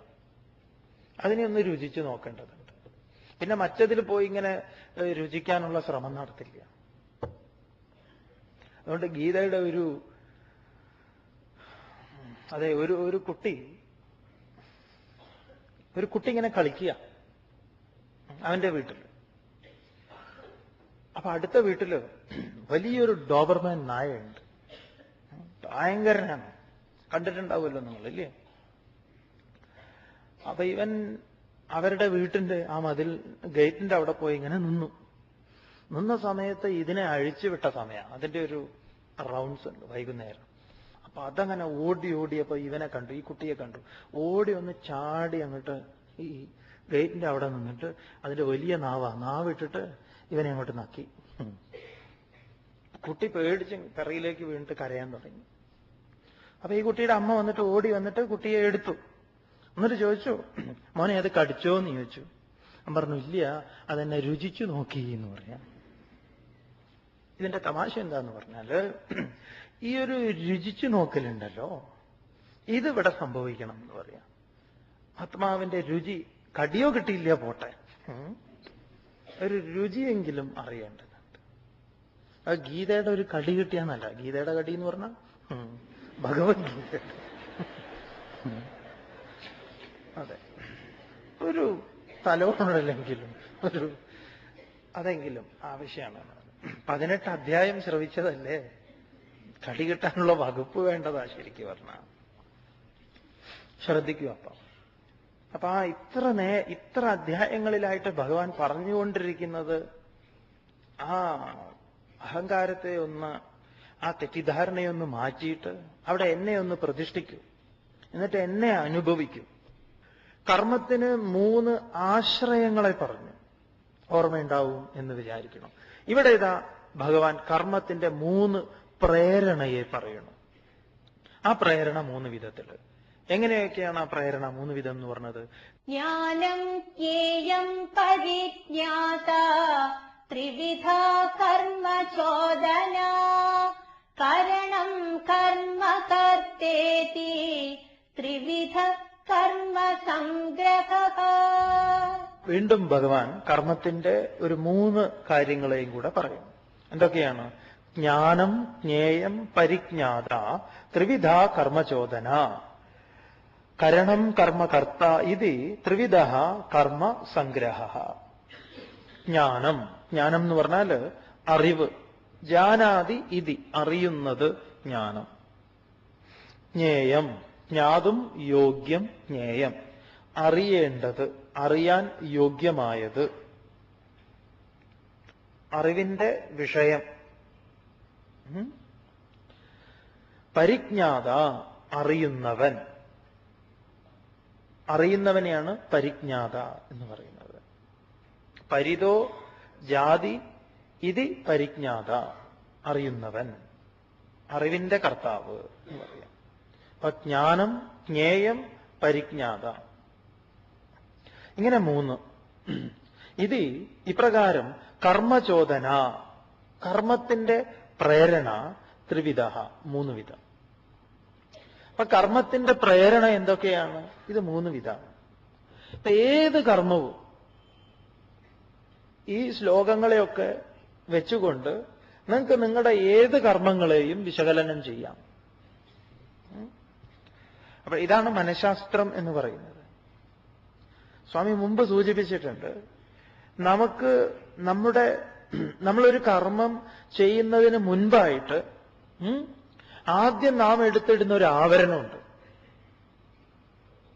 ആ ആവരണം എടുത്തിട്ടിട്ടാണ് നമ്മൾ പലപ്പോഴും കർമ്മം ചെയ്യുക. അത് ചിലപ്പോൾ അച്ഛൻ്റെതായിരിക്കാം, അമ്മയുടേതായിരിക്കാം, സുഹൃത്തിൻ്റെതായിരിക്കാം, അല്ലെങ്കിൽ ഭാര്യ എന്നുള്ള നിലയ്ക്ക്, ഭർത്താവ് എന്ന നിലയ്ക്ക്, രാഷ്ട്രീയക്കാരൻ എന്ന നിലയ്ക്ക്, മതപുരോഹിതൻ എന്ന നിലയ്ക്ക്, ഗുരു എന്ന നിലയ്ക്ക്, ശിഷ്യൻ എന്ന നിലയ്ക്ക് ഒക്കെ എടുത്തിടും. പക്ഷെ ആ ഉടുപ്പല്ല ശരിയായിട്ടുള്ള ഉടുപ്പ് എന്ന് പറയാം. അതൊരു ആവരണം മാത്രമാണ്. ഈ ആവരണം നീങ്ങണമെങ്കിലോ, ഒരു ഉദാഹരണം പറയും. വളരെ ഇത് മനഃശാസ്ത്രമാണ് എന്നുള്ളത് കൊണ്ട് പറയുകയാണ്. നിങ്ങളതിനെ അർഹിക്കുന്ന ഗൗരവത്തിൽ തന്നെ എടുത്തേ മതിയാവൂ, എന്നാലേ നിങ്ങൾക്ക് കാര്യം മനസ്സിലാവുള്ളൂ. അതുകൊണ്ടാണ് നമ്മളൊരാൾ, ഒരു പുരുഷൻ ഒരു സ്ത്രീയോട് പറയാണ്, ബസ് സ്റ്റോപ്പിൽ നിൽക്കുമ്പം അവര് എന്തോ ഒന്ന് കണ്ടു, ചിരിച്ചു ഒക്കെ ആയപ്പം ഞാൻ വിട്ടുതരാം, ഞാൻ വീട്ടിൽ വിട്ടുതരാം എന്ന് പറഞ്ഞിട്ട് വണ്ടിയിൽ കയറ്റി കൊണ്ടുപോകുമ്പം അതിന്റെ ആഴങ്ങളിലേക്ക് ഞാനിപ്പോ ഇങ്ങനെ ഒരു കർമ്മം ചെയ്യാൻ പോകുന്നു, അല്ലെങ്കിൽ ഈ കർമ്മം ചെയ്തു, ഇതിന്റെ ശരിയായിട്ടുള്ള എന്തൊക്കെയാണ് ഇതിൽ എന്റെ പ്രേരണകൾ, ഇത് ഞാൻ സ്വന്തമായിട്ട് വിചാരം ചെയ്യണം. അതാണ് അതിന്റെ മനഃശാസ്ത്രം എന്ന് പറയുന്നത്. നമ്മൾ പെട്ടെന്ന് ഒരു യൂണിഫോം എടുത്തിട്ടതാ ഒരു സഹായിക്കുന്ന ഒരാളുടെ, പക്ഷെ അതായിരിക്കില്ല അതില്. സ്വാമി ഇതിന്റെ മനഃശാസ്ത്രം പറയുകയാണ്. നിങ്ങളതിനെ എഴുതാപ്പുറമൊന്നും വായിക്കാൻ നിൽക്കരുത്. ഒരു മനഃശാസ്ത്രം പറയുകയാണ്. അപ്പൊ പലരെയും നമ്മൾ സഹായിക്കുന്നത്, ഇത് ഏത് കർമ്മവും അതെ, പലരെയും സഹായിക്കണം എന്ന് തോന്നുന്നത്, പലതും ശത്രുത നടിക്കുന്നത്, എല്ലാറ്റിന്റെയും ആഴങ്ങളിലേക്ക് പോയി കഴിഞ്ഞാൽ, അതിനെ കീറിയാൽ, അതിനെ തൊലി പൊളിച്ചാൽ നമുക്ക് ഇതൊക്കെ കണ്ടെത്താൻ സാധിക്കും. അല്ലെങ്കിലോ നമ്മൾ ഇതിനെ ന്യായീകരിച്ചുകൊണ്ടിരിക്കും. ഞാൻ ഒരുവനെ സഹായിക്കുന്നത്, ഞാൻ എന്തിനാണ് ഒരു വീട്ടിൽ എപ്പോഴും പോകുന്നത്, അതിന്റെ ശരിയായിട്ടുള്ള ഉദ്ദേശം എന്താ? ആലോചിച്ചോളൂ. ഇതിന്റെ വെളിച്ചത്തിൽ ആരൊക്കെയുണ്ട് ഇവിടെ?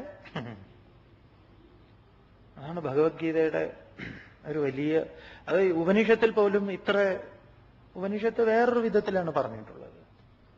ഗീത നമ്മുടെ നിത്യജീവിതത്തിലെ നമ്മുടെ നടക്കുന്ന വഴികളെക്കുറിച്ചെല്ലാം പറഞ്ഞു തന്നിട്ട് അതിനെ എങ്ങനെ അതിജീവിക്കാം എന്നുള്ളതൊക്കെ പറഞ്ഞു തന്നിരിക്കുക.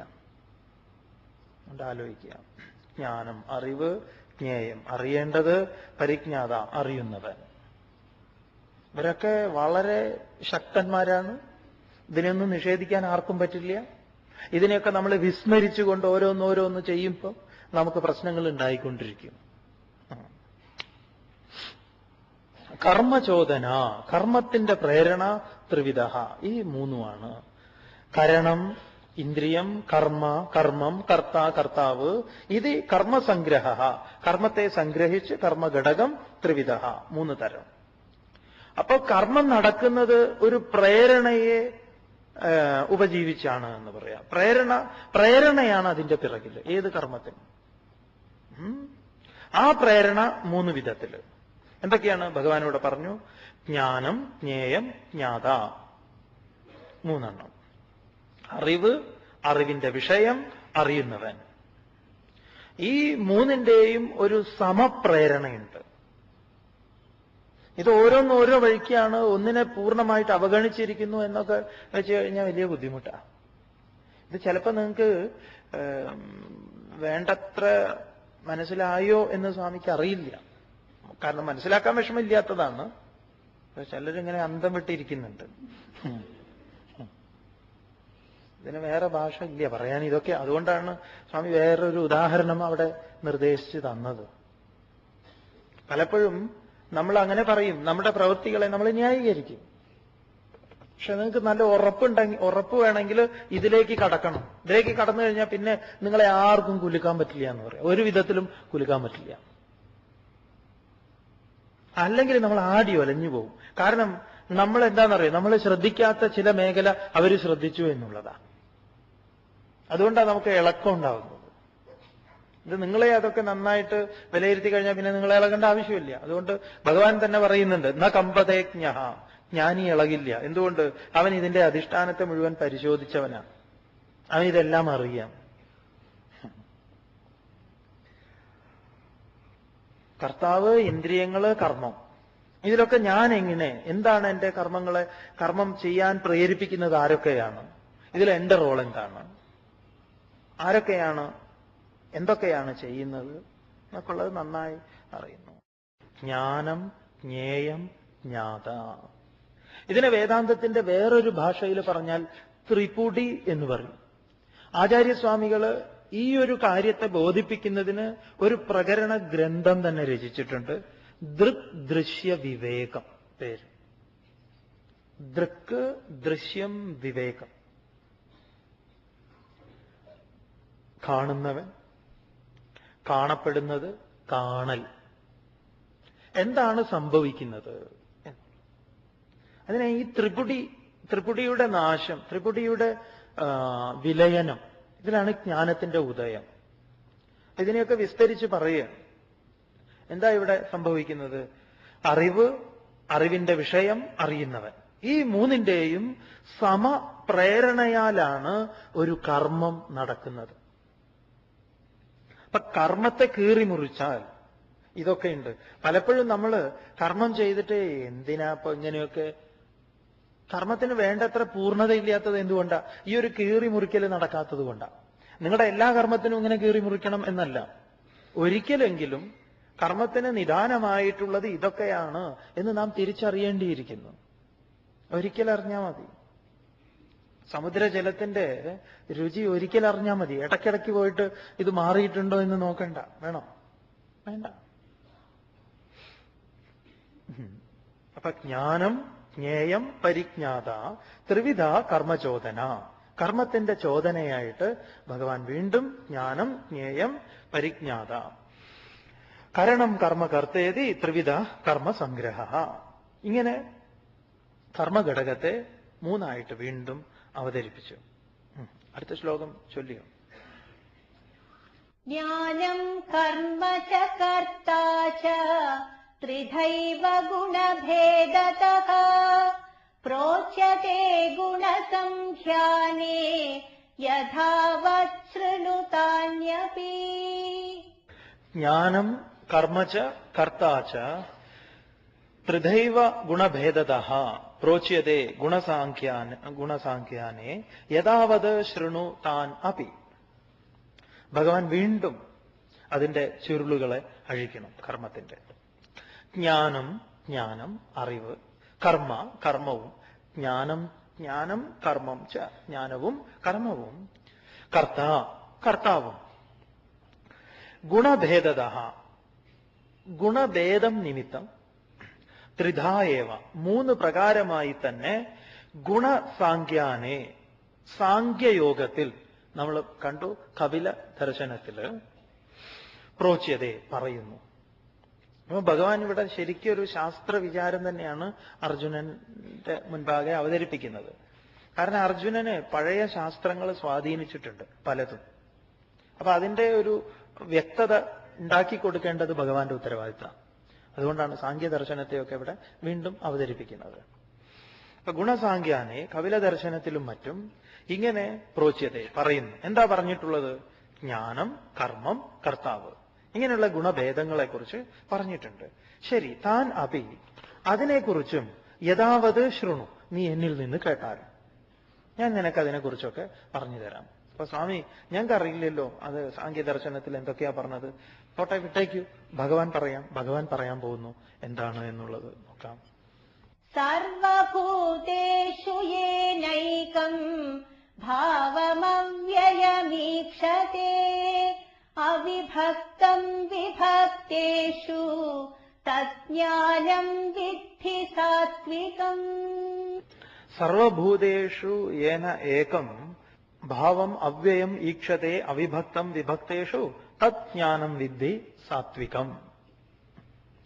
ഭഗവാൻ എന്തു പറയുമ്പോഴും സാത്വികം, രാജസികം, താമസികം ഇങ്ങനെ അങ്ങോട്ട് പറഞ്ഞേക്കും. പറയുന്നു വിഭക്തേഷു എന്ന് പറഞ്ഞാൽ വിഭജിക്കപ്പെട്ട, വെവ്വേറെയായിട്ടുള്ള, സർവഭൂതേഷു എല്ലാ സൃഷ്ടികളിലും, അവിഭക്തം വിഭജിക്കപ്പെടാത്തതായി, വേർപെടാത്തതായി, ഏകം അവ്യയം ഭാവം ഏകമായ അവ്യയം നാശമില്ലാത്ത ഭാവത്തെ, ആത്മസത്തയെ, യേന ഈക്ഷതേ യേന യാതൊന്നുകൊണ്ട് ഈക്ഷതേ കാണുന്നു, യാതൊന്ന് ഹേതുവായി കാണുന്നു, തജ്ഞാനം സാത്വികം വിദ്ധി ആ അറിവിനെ സാത്വികമെന്ന് അറിഞ്ഞാലും. അപ്പൊ ഇവിടെ ഭഗവാൻ ജ്ഞാനത്തെ പറയാണ്. എങ്ങനെ അറിയണം? എല്ലാ വിഭജനങ്ങളിലും ഈ പ്രപഞ്ചം എന്ന് പറയുന്നത് പ്രകർഷേണ പഞ്ചീകൃതം, നന്നായി പഞ്ചീകരിക്കപ്പെട്ടത്. അഞ്ച് മഹാഭൂതങ്ങള് വെവ്വേറെയായി. നിങ്ങളോട് അത് പറഞ്ഞിട്ടുണ്ടോ എന്നറിയില്ല. പറഞ്ഞിട്ടുണ്ടോ പഞ്ചീകരണം? ഓർക്കുന്നില്ലേ? ഇല്ല. തത്വബോധത്തില് പഞ്ചീകരണം എന്നൊരു പരിപാടിയുണ്ട്. പഞ്ചീകരണം എന്ന് പറഞ്ഞാല് ഈ പ്രപഞ്ചം ഉണ്ടായതിനെ കുറിച്ച് പറയാം. പ്രപഞ്ചം എങ്ങനെ നിലനിൽക്കുന്നു, എന്താണ് ഇതിന്റെ ചേരുവ, ഇതിന്റെ മിക്സ്ചർ എങ്ങനെയാണെന്ന്. വേദത്തിൽ പറയുന്നത് ഏതസ്മാത് ആത്മന ആകാശ സംഭൂത കേട്ടിട്ടുണ്ടാവും. പരമമായ ബോധസത്തയിൽ നിന്ന് ആകാശം ഉണ്ടായി. ആകാശാത് വായു, ആകാശത്തിൽ നിന്ന് വായു, വായോരഗ്നി, വായുവിൽ നിന്ന് അഗ്നി, അഗ്നേരാപ, അഗ്നിയിൽ നിന്ന് അപ്പ് ജലം, അദ്യ പൃഥിവി, അതിൽ നിന്ന് അപ്പിൽ നിന്ന് ഭൂമി, ഭൂമേരോഷധയ, ഭൂമിയിൽ നിന്ന് ഔഷധികൾ, ഓഷധീഭ്യോ അന്നം, ഔഷധിയിൽ നിന്ന് അന്നം, അന്നാത് പുരുഷ, അന്നത്തിൽ നിന്ന് നമ്മളൊക്കെ എല്ലാവരും. ശരി. സദൈവ സൗമ്യ ഇതമഗ്രഹ ആസീത് ഏകമേവാദ്വിതീയം എന്ന് ഉപനിഷത്ത് വീണ്ടും. കുട്ടി, ഈ സൃഷ്ടിക്ക് മുൻപ് അത് മാത്രമേ ഉണ്ടായിരുന്നുള്ളൂ. അത് ഐക്ഷത, അത് സങ്കല്പിച്ചു. ബഹുസ്യാം പ്രജായേയ ഇതി, പലതാകട്ടെ എന്ന്. അപ്പൊ ആ ബോധസത്തയിൽ നിന്ന് ആത്മാവ് പലതാകട്ടെ എന്ന് സങ്കല്പിച്ചു ആദ്യം. ആ സങ്കല്പത്തിൽ നിന്നാണ് അത്രേ ആകാശം ഉണ്ടാകുന്നത്. ആകാശം എന്ന് പറഞ്ഞാൽ സ്പേസ്, ആകാശം. ചിതാകാശത്തിൽ നിന്ന് ആകാശം, ആകാശാത് വായു, ആകാശത്തിൽ നിന്ന് വായു. അപ്പൊ ആകാശം സങ്കല്പിച്ചു പലതാകട്ടെ എന്ന്. അപ്പൊ ആകാശത്തിൽ നിന്ന് വായു, വായു സങ്കല്പിച്ചു പലതാകട്ടെ എന്ന്. വായോരഗ്നി, വായുവിൽ നിന്ന് അഗ്നി, അഗ്നി സങ്കല്പിച്ചു പലതാകട്ടെ എന്ന്. അഗ്നയെ എന്താ ആപ, ജലം, ജലം സങ്കല്പിച്ചു പലതാകട്ടെ. അപ്പൊ അതിൽ നിന്ന് ഭൂമി, ഭൂമി സങ്കല്പിച്ചു പലതാകട്ടെ, അതിൽ നിന്ന് വൃക്ഷ ലതാദികളൊക്കെ. എന്നിട്ട് എങ്ങനെയാണ് അതിലേക്ക് ജീവൻ പ്രവേശിച്ചത്? ഇതൊക്കെ ഉപനിഷത്തിലെ വിഷയമാണ്. ഏതായാലും സ്വാമി വളരെ സംഗ്രഹിച്ച് ശ്രദ്ധാപൂർവം കേൾക്കാൻ നിങ്ങളൊന്ന് തയ്യാറാവുക. ഇതൊക്കെ നമ്മൾ ഇപ്പൊ പറയുമ്പോ ഈ സങ്കല്പിക്കുക എന്നൊന്നും പറഞ്ഞാൽ നമുക്ക് സങ്കല്പിച്ചാൽ പിടികിട്ടില്ല. എന്നാ കിട്ടാതിരിക്കാൻ പാടില്ലല്ലോ, ശരിയാവണല്ലോ. അങ്ങനെ അങ്ങോട്ട് പറഞ്ഞാൽ ശരിയാവില്ലല്ലോ. ഏതായാലും നമുക്കൊരു ശ്രമിക്കാം. എന്തുകൊണ്ടെന്നാൽ ഈ ഉണ്ടായ ബുദ്ധി കൊണ്ടാണ്, ബുദ്ധിയുടെ ഒരു പരിമിതി ഉണ്ട്. അത് മുല്ല പറയുന്ന ഒരു തമാശ, അത് കേട്ടിട്ടുണ്ടാവും നിങ്ങൾ. അതായത് മോനോട് പറയാണ് രാത്രി, മോനെ സൂര്യൻ ഉദിച്ചോ നോക്കാൻ. അപ്പൊ അവൻ പോയിട്ട് പറഞ്ഞു, ഇല്ലല്ലോ അച്ഛാ. എടാ ടോർച്ച് അടിച്ച് നോക്കാൻ. വളരെ രസകരമായിട്ടുള്ള ഒരു തമാശയാണ്. ടോർച്ച് അടിച്ച് സൂര്യൻ ഉദിച്ചോ എന്ന് നാം ശ്രമം നടത്തുന്നുവെങ്കിൽ നടപ്പില്ല. ഒന്ന്. ഇനി സൂര്യൻ മറഞ്ഞിരിക്കുന്നു എന്ന് നമ്മൾ പറയില്ലേ, കാർമേഘത്താൽ മറയപ്പെട്ടിരിക്കുന്നു എന്ന് നമ്മൾ പറയാറില്ലേ? അതെങ്ങനെയാ പറയുന്നത്? സൂര്യന്റെ വെളിച്ചം കൊണ്ട് തന്നെ, സൂര്യന്റെ വെളിച്ചം കൊണ്ടാണ് നമ്മൾ അറിയുന്നത് തന്നെ സൂര്യൻ മറഞ്ഞിരിക്കണു എന്ന്. സൂര്യൻ മറഞ്ഞു കഴിഞ്ഞാൽ പിന്നെ കാണുമോ? ഇല്ലല്ലോ. എന്നാലും നമ്മൾ പറയണു എന്ത്? സൂര്യനെ കാണാനില്ല എന്ന് പറഞ്ഞാൽ സൃഷ്ടിക്കപ്പെട്ട ബുദ്ധി കൊണ്ടും സൃഷ്ടിക്കപ്പെട്ട മനസ്സുകൊണ്ടും സൃഷ്ടിയുടെ ആരംഭത്തെ അന്വേഷിക്കുകയാണ്, അറിയാൻ ഒരു ശ്രമം നടത്തുകയാണ്. അപ്പൊ ഒരു പരിമിതി ഉണ്ട് എന്ന് പറയാം. അതൊന്ന് ബോധ്യമാവണം. അതിൽ നിന്നുകൊണ്ട് വേണം ഒരു ശ്രമം നടത്താൻ. അപ്പൊ ചിലരോട് പാട്ടൊക്കെ പാടാൻ പറഞ്ഞില്ലേ, ഞാനൊന്ന് പാട്ട് പറഞ്ഞാൽ പറയും, അവർ പറയും ഞാനൊന്ന് ശ്രമിക്കാം.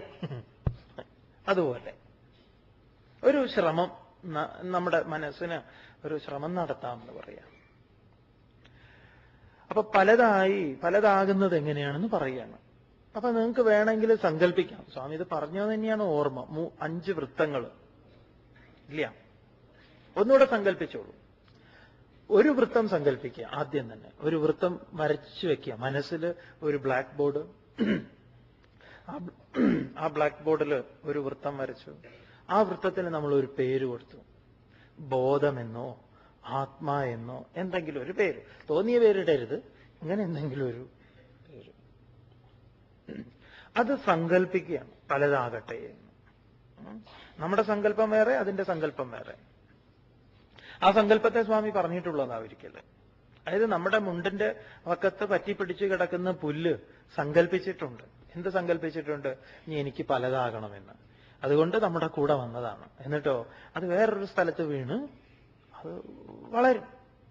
കാറ്റത്ത് പറക്കുന്ന അപ്പൂപ്പൻ താടിയിൽ ഈ സങ്കല്പമുണ്ട്. ഉപനിഷത്തിലെ ഋഷി പറയുന്ന ബഹുസ്യാം പ്രജായേമ ഇതി എന്ന മഹത്തായ ഋഷി വചനത്തെ വഹിച്ചുകൊണ്ട് കാറ്റത്തതങ്ങനെ പറക്കുക.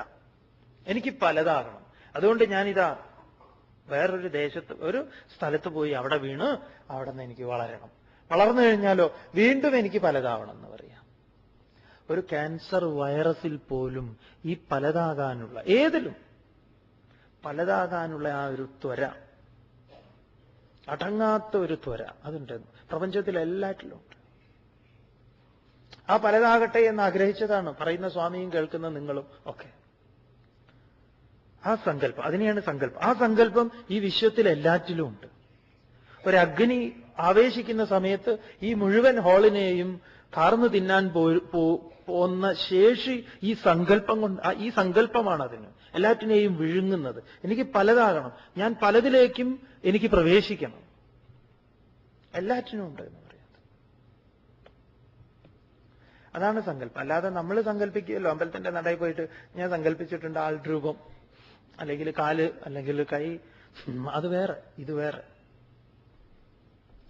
അപ്പൊ ആ സങ്കല്പത്തിൽ നിന്ന് ആദ്യം രണ്ടാമത്തെ ഒരു വൃത്തം വരച്ചു വെച്ചോളൂ. ആ വൃത്തത്തിന് ആകാശം എന്ന് പേര് കൊടുത്തോളൂ. അടുത്ത വൃത്തത്തിന് വായു എന്ന് കൊടുത്തോളൂ. അടുത്ത വൃത്തത്തിന് അഗ്നി എന്നും, അതിന്റെ അടുത്തതിന് ജലമെന്നും, അതിന്റെ അടുത്തതിന് ഭൂമി എന്നും കൊടുത്തോളൂ. ഇനി അത് വിഭജിക്കപ്പെടുന്നതാണ്. അപ്പൊ ഒരു വൃത്തം, താഴെ 5 വൃത്തങ്ങൾ.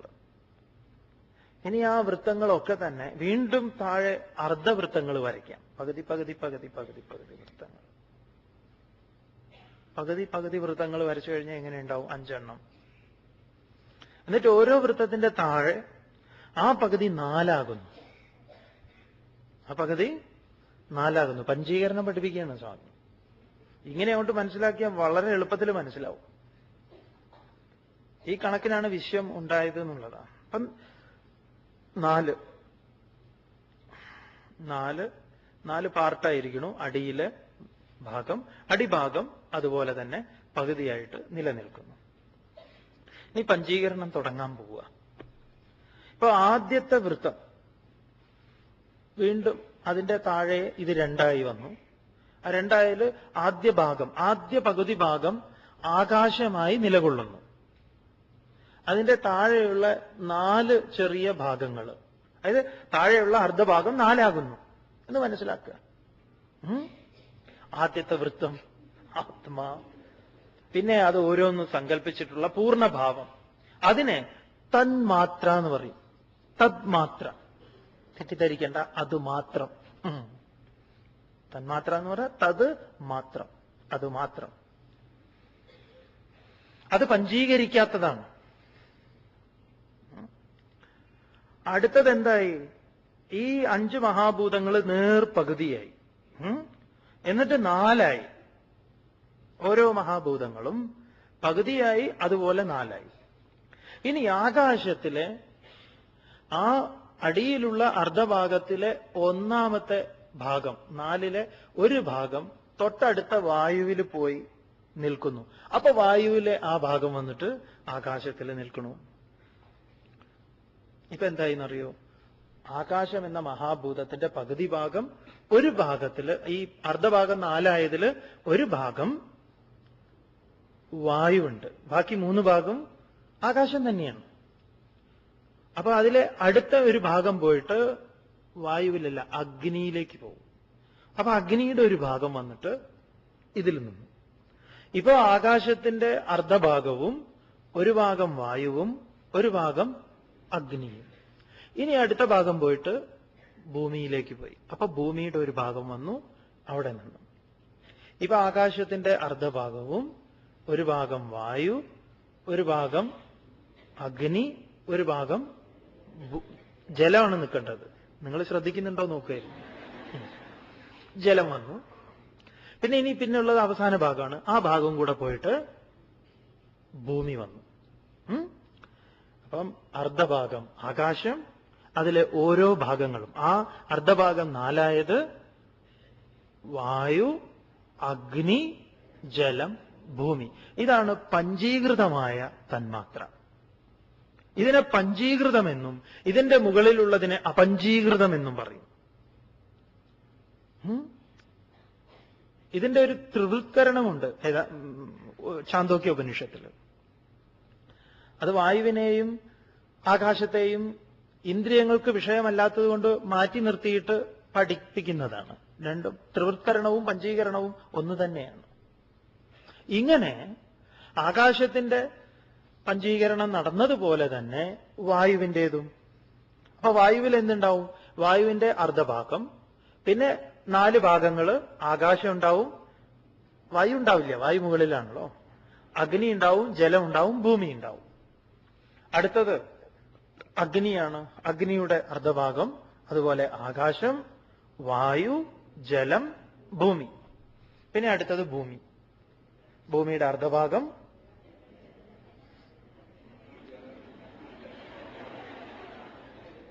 ക്ലിയർ? ഇതാണ് പഞ്ചീകരണം. ഈ വിശ്വം മുഴുവൻ എടുത്താൽ നാമും ഇത് തന്നെയാണ്.